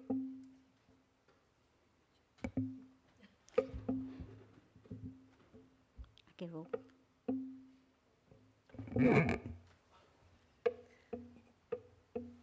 Okay, Chair. Hopefully this will work. There we go. Thank you, Chair. Chair, this statement is from Mrs. Maureen Wagstaff for the committee. Sorry this is late, but I hope it's in time for the meeting. My computer is playing up, but I hope it makes the time. I would like the following to be read out to committee members regarding the planning application as above. I would like to make the following statement regarding the enlarging of Bulkington Village. I understand from local hearsay that the land has already been acquired for this appalling idea. The decision has been made without any real consultation from the people who pay to live in this village via our rates. Surely we should have been consulted about such a dramatic change. This healthy lifestyle is not possible when we will have at least another 2,000 vehicles, plus probably 1 bike, likely the local paperboy, still the only bike we see riding around. Keeping areas clean is a problem now. I wrote in April about the amount of rubbish down the Coventry Road, including 2 mattresses, which are still there. I was told the other day that traffic control is needed to close the road, so that is now booked and the clearing will take place in July. The exit coming from this site, coming onto Leyland Road, will go up Ben Road, which nowadays is like a Tesco car park. That means absolute chaos for children going to school along with parents going to work. Then add the unthinkable and add a bicycle lane. The plan to add fast food outlets doesn't sound healthy to me, and the co-op is more than suited to a sandwich shop these days. On many occasions, there are no potatoes, bread or fresh vegetables by lunchtime on a Saturday. So once again, the families will be off by car to the supermarkets. I read that the fast growth of fast food outlets is making us a more unhealthy world. Yet you are encouraging the villagers to eat more of this rubbish, so much for a healthy environment. They will not be walking or riding the bicycle to get the healthy food. Where are all the funds coming from to pay for this fantasy, apart from our rates, which we have not signed an agreement to pay? Your comments would be appreciated. Thank you, Wahida. Our next speaker is Councillor Checkford, who's the ward councillor. Thank you, Chair, and members of the Planning Application Committee. Thank you for allowing me the opportunity to discuss the proposed development by the Vistry Group. This site is part of HSG8 and already other plots are already in varying states of development. It was interesting to read that a total of 7 trees have been removed as part of the process, and it's nice to see that actually they say 117 are being planted. I would like to know, though, a little bit more about the 7 trees that are being removed. Where are they? What sort of state of growth are they in? You know, in terms of the ecology of those trees offer and the habitat they're part of, what are we actually destroying? I really would like to know that. Also, in the information that we probably all got either over the weekend or today, it does state here that there'll be a 12% reduction in hedgerows from the site. And again, I would like you to condition that hedgerows are, or the equivalent, are replanted, because they are an important thing within a village community. Yeah, they are something that help to sort of define what we are as a community. The developer says in their own brochures these trees are of no value, the ones that they've got rid of. I would like, therefore, please consider the conditioning of it. My other concern that I have is to do with the Coventry Road and the entrance and access point that we have there. So I've said this before and I'll say it again. This road is locally known as the Mad Mile. This is because it's a very straight section of a road, approximately a mile long, that leads to excessive speeding. I have written to Warwickshire County Council Highways on several occasions since being elected as the Bulkington member regarding this issue. And every time I've been told that literally, because we haven't had a fatality, that's the metric that they use, which I think is a disgrace myself. However, although we didn't have a fatality 2 weeks ago, we did have a serious car crash. And it was almost opposite the site entrance they were providing. And it was a car with 3 young men in it. And it started, I think, at number 22, or just outside number 22. And it's sort of a car finished its journey outside number 34. It broke a telegraph pole, and it ended up stopping because it hit a tree. Okay, so we do have some serious issues here in terms of traffic that have never been addressed. And it's really interesting to see that we've got a Toucan crossing being proposed on the Bedworth Road, but we've got nothing on the Coventry Road, which is the main arterial highway for Bulkington. And I would like to ask that we look at having on there some sort of traffic calming measures put into place, because every time I've asked, I've been flatly refused by Warwickshire County Council to even consider the idea. And I think we have an opportunity here where we could look to actually make things better for the residents, make things safer, and hopefully we won't have another accident like the one we had 2 weeks ago. And if you're in any doubt, please check out the Coventry newspapers, the Coventry Telegraph. It did appear in the sort of local editions of that. I noticed there is a provision, say, for a toucan on Bedworth Road, so please, can we look at what we can do for Coventry Road as well to improve the state there for the local residents? Thank you. Has any members got any points of clarification? No. Moving on to the next speaker, which is Richard West, who is the agent. Thank you, Chair, for the opportunity to address the committee this evening. I'm Richard West from Serda Planning, here with Dan Oliver from Vistry Homes and Joanne Posnet from BSP, our highway consultant. Vistry Homes have had an interest in this land for several years, having successfully promoted it for Greenbelt release through the local plan. Following allocation, we've worked with all stakeholders to prepare and submit a proposal that delivers high-quality development for the existing and future residents of Bolkington. Prior to submission, we engaged in pre-application discussions with the council, following which a public consultation was held with members of the public and local ward members. Following submission in May 2022, we've worked further with all consultees, undergoing a further 5 design evolutions to ensure the proposal that consultees can support. These processes have helped us to shape the scheme that is before you this evening being recommended for approval.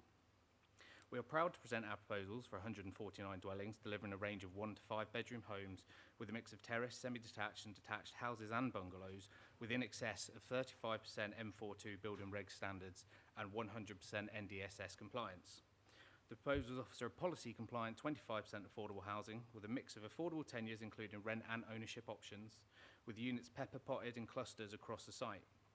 The market housing mix reflects the character and density and demand for the area and is comparable to mixes approved on similar sites in similar locations across the borough. The proposals have been designed in accordance with the requirements of Policy HSG 8 West of Bolkington and the associated master plan, delivering a significant quantum of open space at the western end of the site and ensuring pedestrian and cycle connectivity through the site is a top priority. The open space at 1.44 hectares accounts for approximately 20% of the site's area. The design retains and enhances existing field boundaries, notably enhances the ecological value of the existing pond within the site through regrading, and all limited effects on protected species can be appropriately mitigated. The proposals will result in a minor net gain in biodiversity habitat units on site. The concern of the Council's arboricultural officer is noted, but as set out within the committee report, there are very limited instances of incursions within root protection areas of a handful of trees within gardens, but these would be protected and retained. It's highlighted that buffer distances to these trees exceed the current British standard, and it has been agreed that PD rights are to be removed. The effect of the homes on the existing infrastructure would be mitigated through a significant Section 106 package of circa £1.9 million, comprising approximately £580,000 towards parks, sports and leisure facilities, £66,000 towards Bolkington Village Centre, £460,000 towards education provision, £260,000 towards NHS services, £530,000 towards highways and public rights-of-way infrastructure and initiatives, £3,000 towards libraries, as well as 25% affordable housing. I thank you for listening. Hope you're able to support the officer's recommendation, and I'm happy to answer any questions.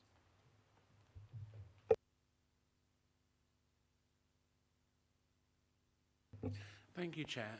In your opening statement, you mentioned bungalows were part of the mix of housing that you're providing. Are you able to clarify how many bungalows you're providing?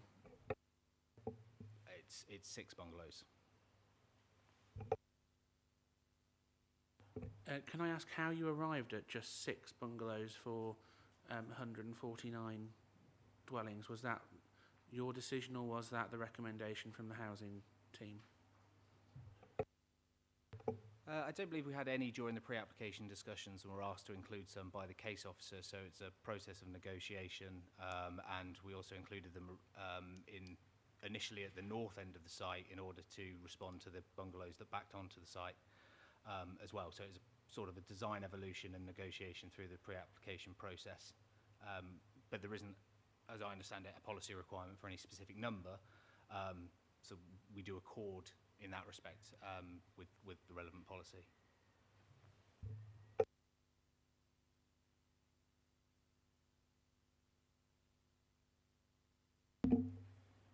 Thank you very much for your time this evening, committee. My name is Dan Oliver. I'm the Technical Director with Vistry Homes West Midlands region. I just wanted to take a couple of minutes to explain who Vistry are. So many moons ago, 18 now, I started working for a small company called Bovis Homes. And it was quite a small company, and that had a lot of benefits to it.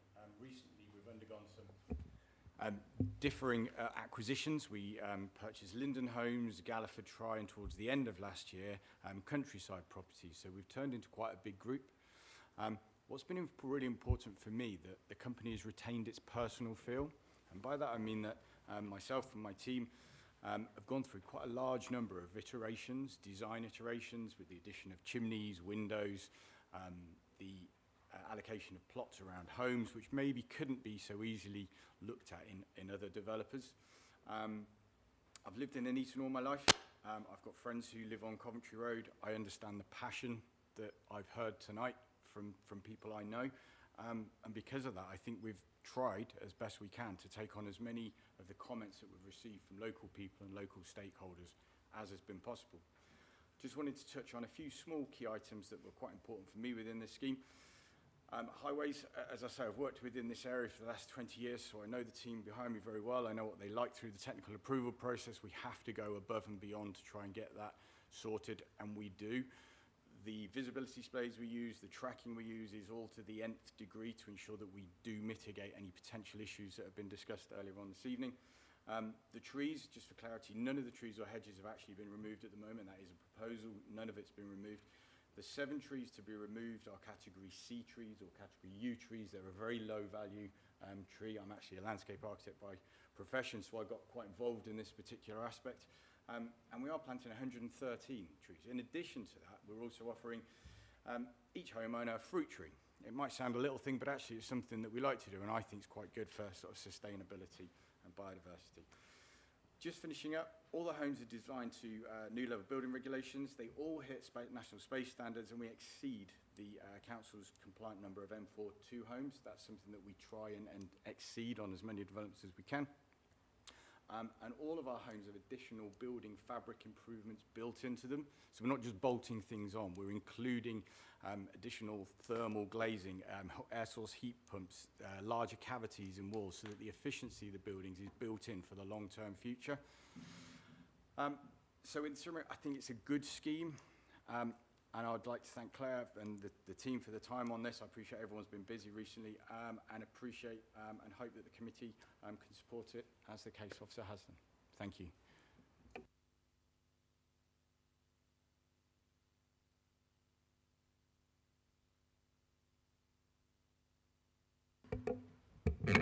Any member got any points of clarification? It isn't. I'm going to get the officer to look at this when we're finished. So to move on, the recommendation to grant planning permission subject to legal agreement and conditions printed to allow debate. I will need a mover and a seconder. Any member? Councillor Wilson moved, seconder. Councillor Shires. So moving to debate. Any member? Councillor Wilson. Thank you, Chair. I've got a few things. I'm not 100% sold on it yet. I agree it is good, but I think there are elements where it could be better. And this is where I want to try and dig into it a bit. So my first point is about page 82, and it's the pepper potting. So on page 82 of our agendas, we've got the site layout, and in the top left-hand corner, there's a table which shows the distribution. And I've tried looking at it on the board as well, and it's very small to try and read. I was wondering whether officers could possibly make that bigger and put it on the screen from the case file. Because it looked, if I heard you right, so I was trying to listen at the same time. I think you said that we would try to aim for around about 6 plots, if you like, of pepper potting, and around about 7 per plot. But from it looked, and I may be wrong because it's very small, it looked like it wasn't in accordance with that on the site layout. So I just wanted to be reassured about what that looked like, because it was very difficult to try and read, Chair. I do have another point, but if officers could come back on that first. Yeah. Am I able to share my screen? Will it work? It's on there.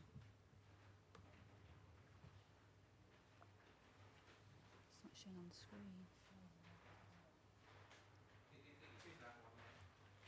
There, it's on my screen, but I can't get it back. Is it coming?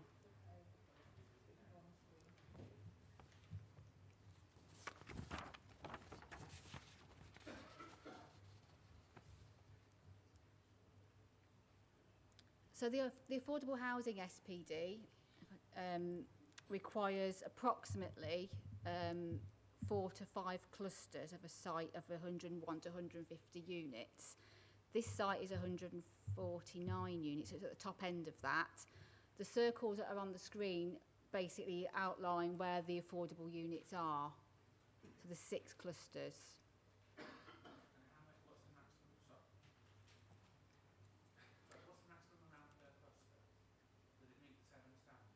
Yes.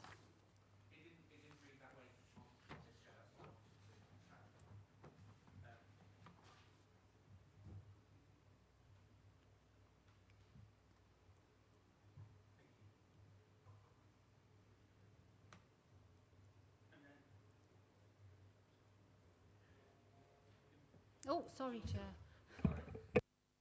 It's a night of microphone mishaps, I think, Chair. The other point was about bungalows, and perhaps this might be more for officers. I'm interested to see how we've arrived at the 6, because one of my concerns is, and I've been bitten by this in other areas, it seems very low, and I think we actually are missing a trick here in planning in general, because it's all right saying that we're going to be building homes for life or whatever iteration we put on it, but actually some residents, when they get elderly, as good as that is, they just want one floor. They want one story where everything is there that they can deal with. And we have heard from on the previous application, Bulkington is predominantly, although not exclusively, more on the elderly side, shall we say. And people do like to move into the area that they've lived, stay in the area they have been in all their lives or the majority of their lives, but actually downsize rather than have a big house, even though it might be adaptable. So I'd be interested in how we've got the 6, because I would actually like to see that increased, if that is at all possible, because that is my biggest reservation now that the social housing issue has been dealt with.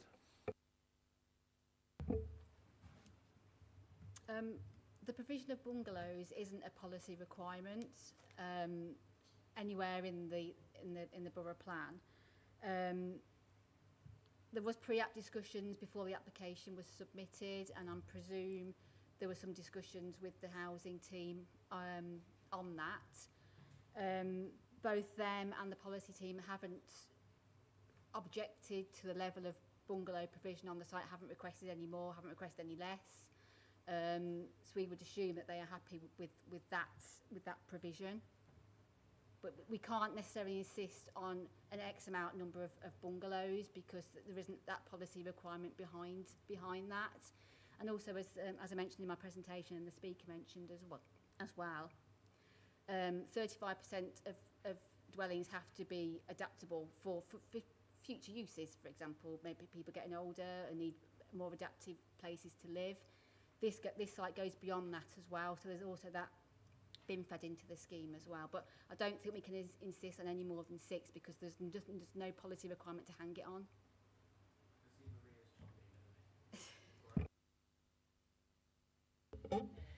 Just to ensure, Councillor, that this is being looked at as part of the Borough Plan review, working with our housing department, we are looking at more detailed information about specific needs. So as we can't apply it with existing policy, we are looking to take it further in new policy. Thank you, Chair, for that. Whilst I accept it is 35%, etc., for the reasons I stated before, whilst that's good for some, it's not good for everyone. They do genuinely want to downsize, because still having to clean upstairs and go upstairs can be quite a chore for people in their 70s, 80s, 90s plus. So I think we do need to look at that.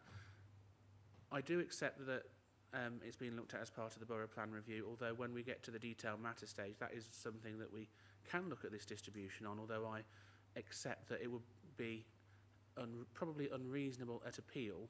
So I will bite my tongue on that, but hope that officers have got the message, and we'll look at that. And that hopefully, if the developers bring in the next stages forwards of this, they would also take that into account, because it isn't a criticism. It's wanting to make it actually better for the mix of people there. So I hope you would take that as a friendly suggestion, Chair. Thank you.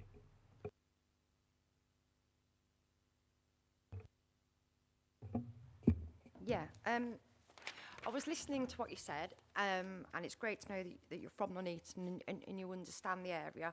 And I quite like the idea of the fruit trees in every garden, because obviously, as we know, with people unfortunately living in a cost of crisis, the way we can get food, the better. And there's certainly a big thing at the moment about making community allotments. However, so there's also a part in here with regards to aspirational houses. So there's more aspirational houses for 4 and 5 bedrooms. Now, we sat in a meeting recently and Councillor Golby spoke of the number of children we have in emergency housing due to families being unable to live in their own home for whatever reason that is.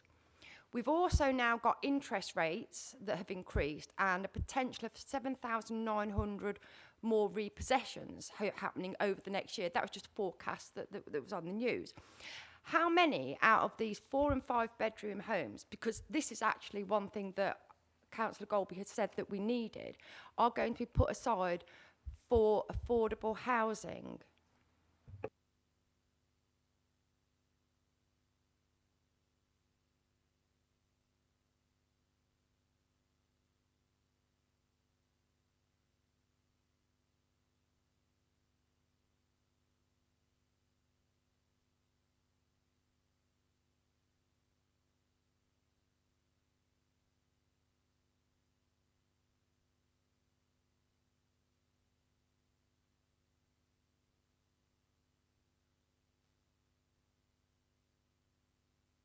It's 14 3-beds and 3 4-beds.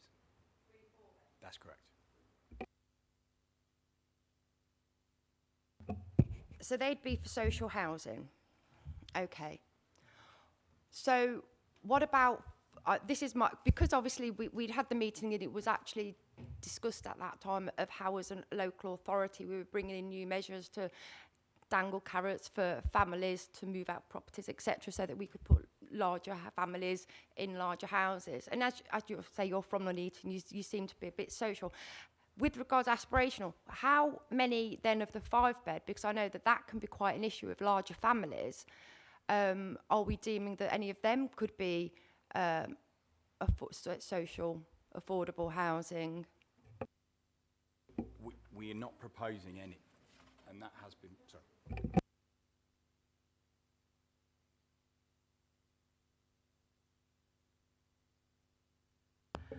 Obviously, the mix has been agreed with our housing officers in terms of what the need is in the specific area. You will probably know that obviously with our high housing, affordable housing need, they do look very carefully at ensuring what is being asked for meets the specific need of the area, and the needs do differ across the area, so they do look at locality issues in it.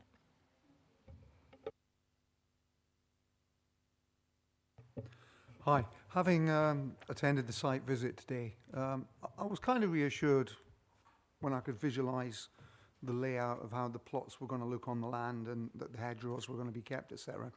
But it's going back to the councillor's comment earlier about crossing the road. I mean, I crossed the road myself very carefully. And can we actually condition a road crossing on the Coventry Road? Because as a relative stranger to the area and having to cross it myself, I realised the potential dangers of it without having had the information about the RTA just the other week. So is it possible to condition a crossing on the Coventry Road, which is that huge long straight run that I did see for myself for the first time?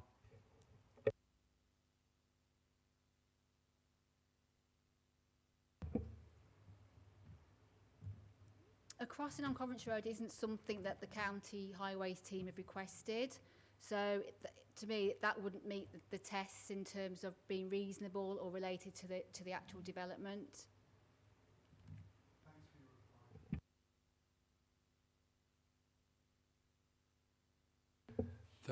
Thank you, Chair. Just a couple of quick points on this. You may be able to advise. On page 71, where we're talking about open space, It's literally just before the last paragraph before the start of paragraph 10.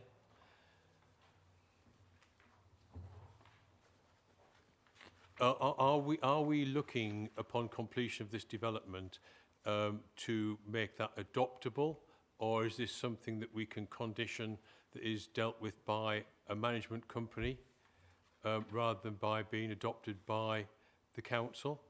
I'm just asking for advice on this. Is there something we need to look at this point, or does it come under the reserve matters? I've got another point, but I'll come to that once you've answered.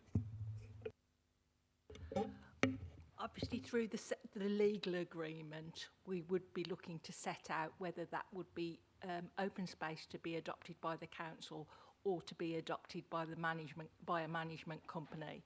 Having said that, whichever way, it has to be of a standard that we as an authority in our parks team agree to. You will be aware, councillor, that we have had some issues with adopting open space. You'll be glad to hear that I finally recruited to the second planning enforcement officer, and we have started working with the parks team very carefully to look at the adoption of those open spaces and make sure that they are coming to us or to a management company in a satisfactory way. Thank you for the clarification. My other point relates to the top of page 68, again, where we have a note from Highways. Obviously, the layout demonstrates, subject to agreement, vehicle linkages between this site and adjoining parcels can be delivered to ensure a comprehensive layout across all parcels.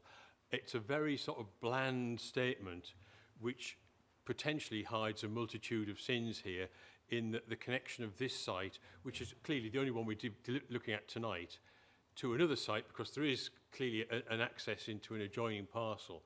What I'm concerned about is that the agreement guards against this becoming a rat run to allow people to avoid the junction with the mini roundabout at the Coventry Road, Bedworth Road junction.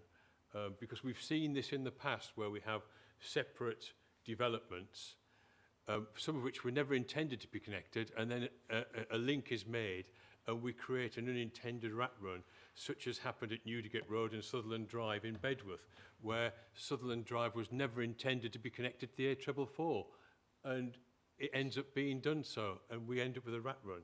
So I'm just asking Highways, can we please look at ensuring that any agreement avoids the creation of a rat run situation?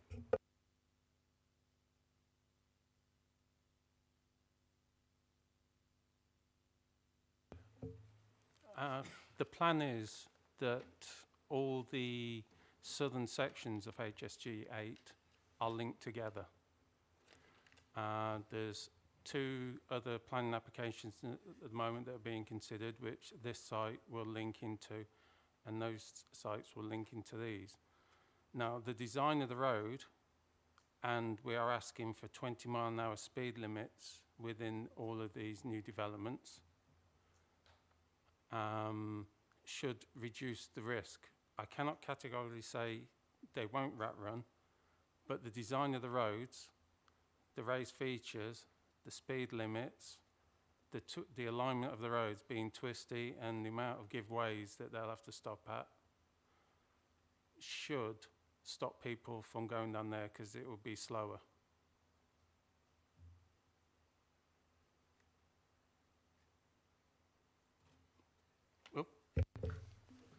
Sorry. Thank you.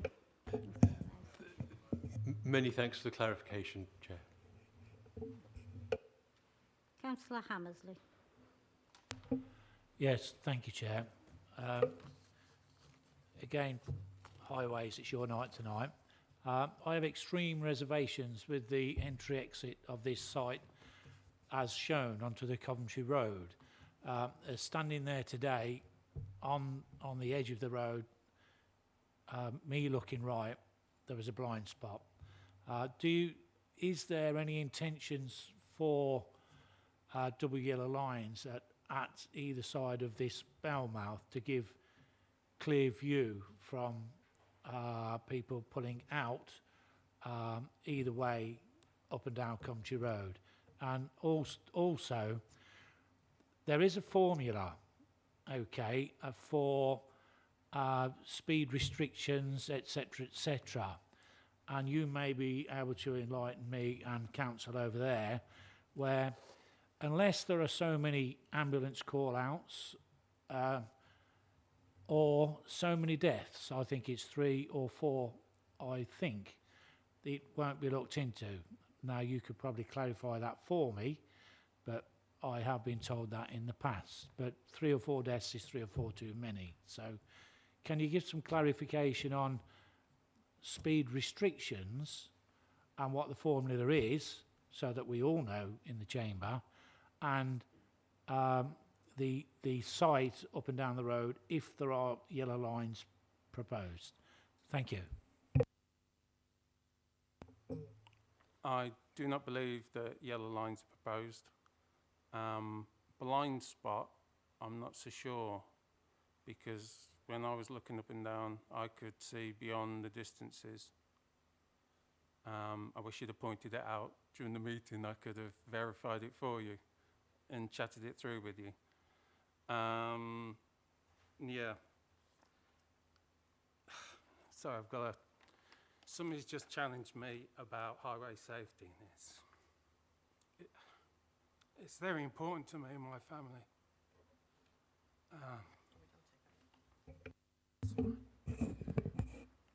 Highway safety is one of the first criteria we look at when we look at development, to see what the impact's going to be and if there are any safety implications as a consequence of it. There isn't a, sorry, I can't remember how you described it, a criteria as such. The KPIs. It's not something I'm up to date with. We do keep data with regard to injury accidents on the road network, and where we have so many serious or if there's fatal accidents in a particular area, then it is looked at as an accident black spot. But unfortunately, it is one of those that if accidents are random events, unless we start getting clusters of these happening, it's not something that we look at every time it comes up, so to speak. It will be looked at, it'll obviously be looked at the time of the accident, and our safety engineering team will go out with the police and they'll look into the causation, the potential causation factors of it. But if we're not seeing clusters, and I believe it's 3 and 5 years, I think, is what we is what they tend to go on, then it isn't necessarily considered a black spot as such. I don't know if that assists. Hello, sorry about that. From what I've been told, Warwickshire's got a top 100, and unfortunately it is based on fatals and seriously injured. And we've got a limited budget, and because of that we can only deal with what we know is a problem now, and that's what we have to prioritise. Stop any more.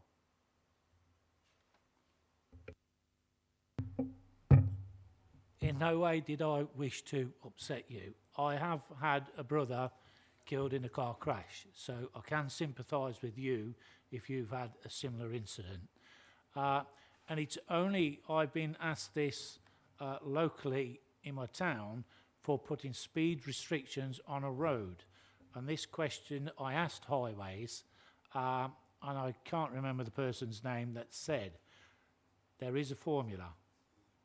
And the formula is not pleasant, okay? But again, not being pleasant doesn't mean to say that it is correct.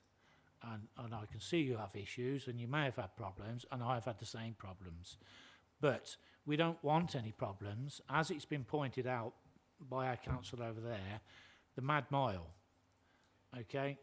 And I wish, before anything serious happens, we do and can put things into place to stop anything happening. Speed restrictions, speed humps, be it whatever. But, and hopefully the developers can take these thoughts back with them and have a good look at this pulling out of where it is and the amount of people, and give it some serious thought. And if the speed limit and restrictions should need to be put onto this road, again, give it some serious thought. Thank you, Chair. Thank you, Chair. My question's already kind of partly been answered. I know on the master plan of the site as it currently stands, it's dependent on the other planning applications which are being considered going through for access because of the number of houses. The highways officers in the previous application did state that anything over 60 required 2 accesses for roughly over around the 100 mark. 150. Okay. This application is just shy of that level. But let's say in a hypothetical those other applications don't go through, or the links don't meet up where they're supposed to on the plan. What is your plan? What is the plan for emergency vehicle access into the site? For this site alone could stand on its own and not have to provide an emergency access based on the number of houses it's proposed. So we wouldn't have to provide an emergency access. The purpose of the link is to provide better routes and for people. The communities aren't isolated. We've had this problem in the past where people have to come back to the main road, to go on the main road, to go back up into a private, when they virtually back onto each other. So what we're trying to do is to make it easier for everybody to mingle, walk, not have to drive, you know. That's the whole purpose of trying to get all the sites linked at the moment.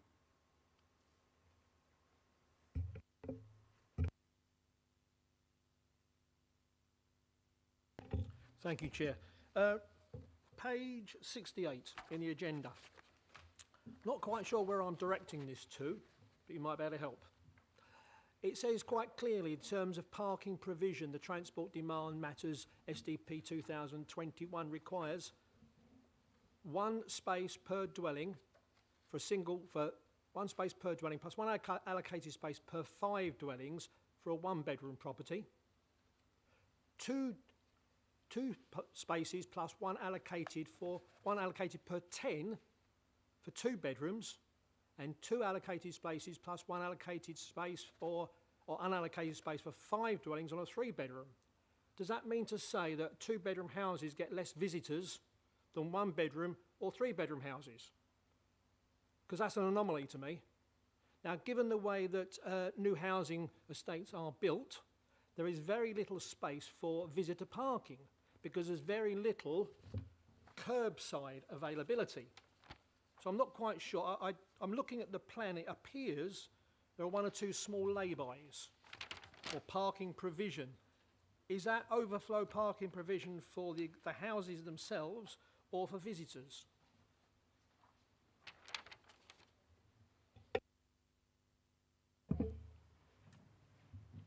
That's for visitor spaces. That is visitor provision. Sorry? That is for visitors. In which case, how do you explain the anomaly of the fact that, according to this, there are less visitors at 2-bedroom houses than there are at 1-bedroom and 3-bedroom houses, based on the fact of the allocation of or unallocated spaces, pro rata?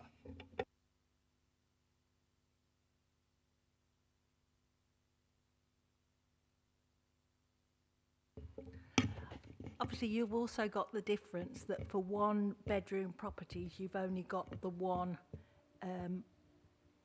parking space for the property itself, whereas obviously you need to take account that for the 2-bedroom properties, you've got 2 parking spaces. So it is, I mean, it is a supplementary planning document that was adopted in 2021.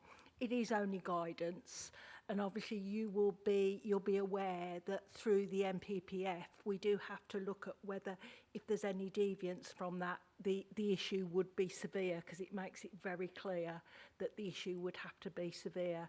And obviously, with what you've got with the parking bays, etc., it is largely in accordance with the guidance, so we do see it as being acceptable.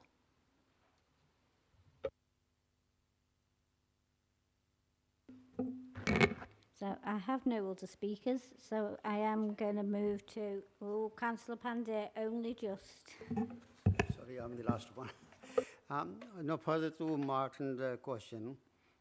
They have allocated 1, 2, 3 bedroom houses, and there are also 4 or 5 bedroom houses, and which are 35, 13 4 bedroom and 5, near 22 5 bedroom. So the 35, they may have 3 or 4 cars. So 140 cars for just for them. Have they got any off-road parking given with the property size or not? Thank you. For those sized properties, it would accord with the 3-bed properties. Again, Councillor, you'll be aware that obviously in terms of national policy, we do have to look at how we can move away from the private car. So it's not just about parking, but it's also about all the other sustainable transport measures in a development. So you will see we've moved away from kind of minimum parking standards now. That was something I'm old enough to know was around in the 80s and the 90s. But now it's about keeping parking to the absolute minimum, but also making sure that there's other sustainable transport movements in terms of bus routes, walking, cycling, etc. So the larger dwellings are accounted for in that 3-bed plus. Sorry, I know you said about the other type of transport, but how many people sitting here, they will be thinking about that type of thing. If somebody 5 or 6 car, everybody got a car in the house. So they won't be saying that we are not going to buy because we need a sustainable transport, this and that. But they will still buy, and they will still off-road parking. Whatever we say, but national guideline or this thing, but that's not in a reality. Thank you. I understand, Councillor, but as you'll be aware that anything we do at the local level does have to accord with national guidelines as well. So I've got no other speakers. So the recommendation is to grant planning permission subject to a legal agreement and the conditions printed. All those in favour, please shout.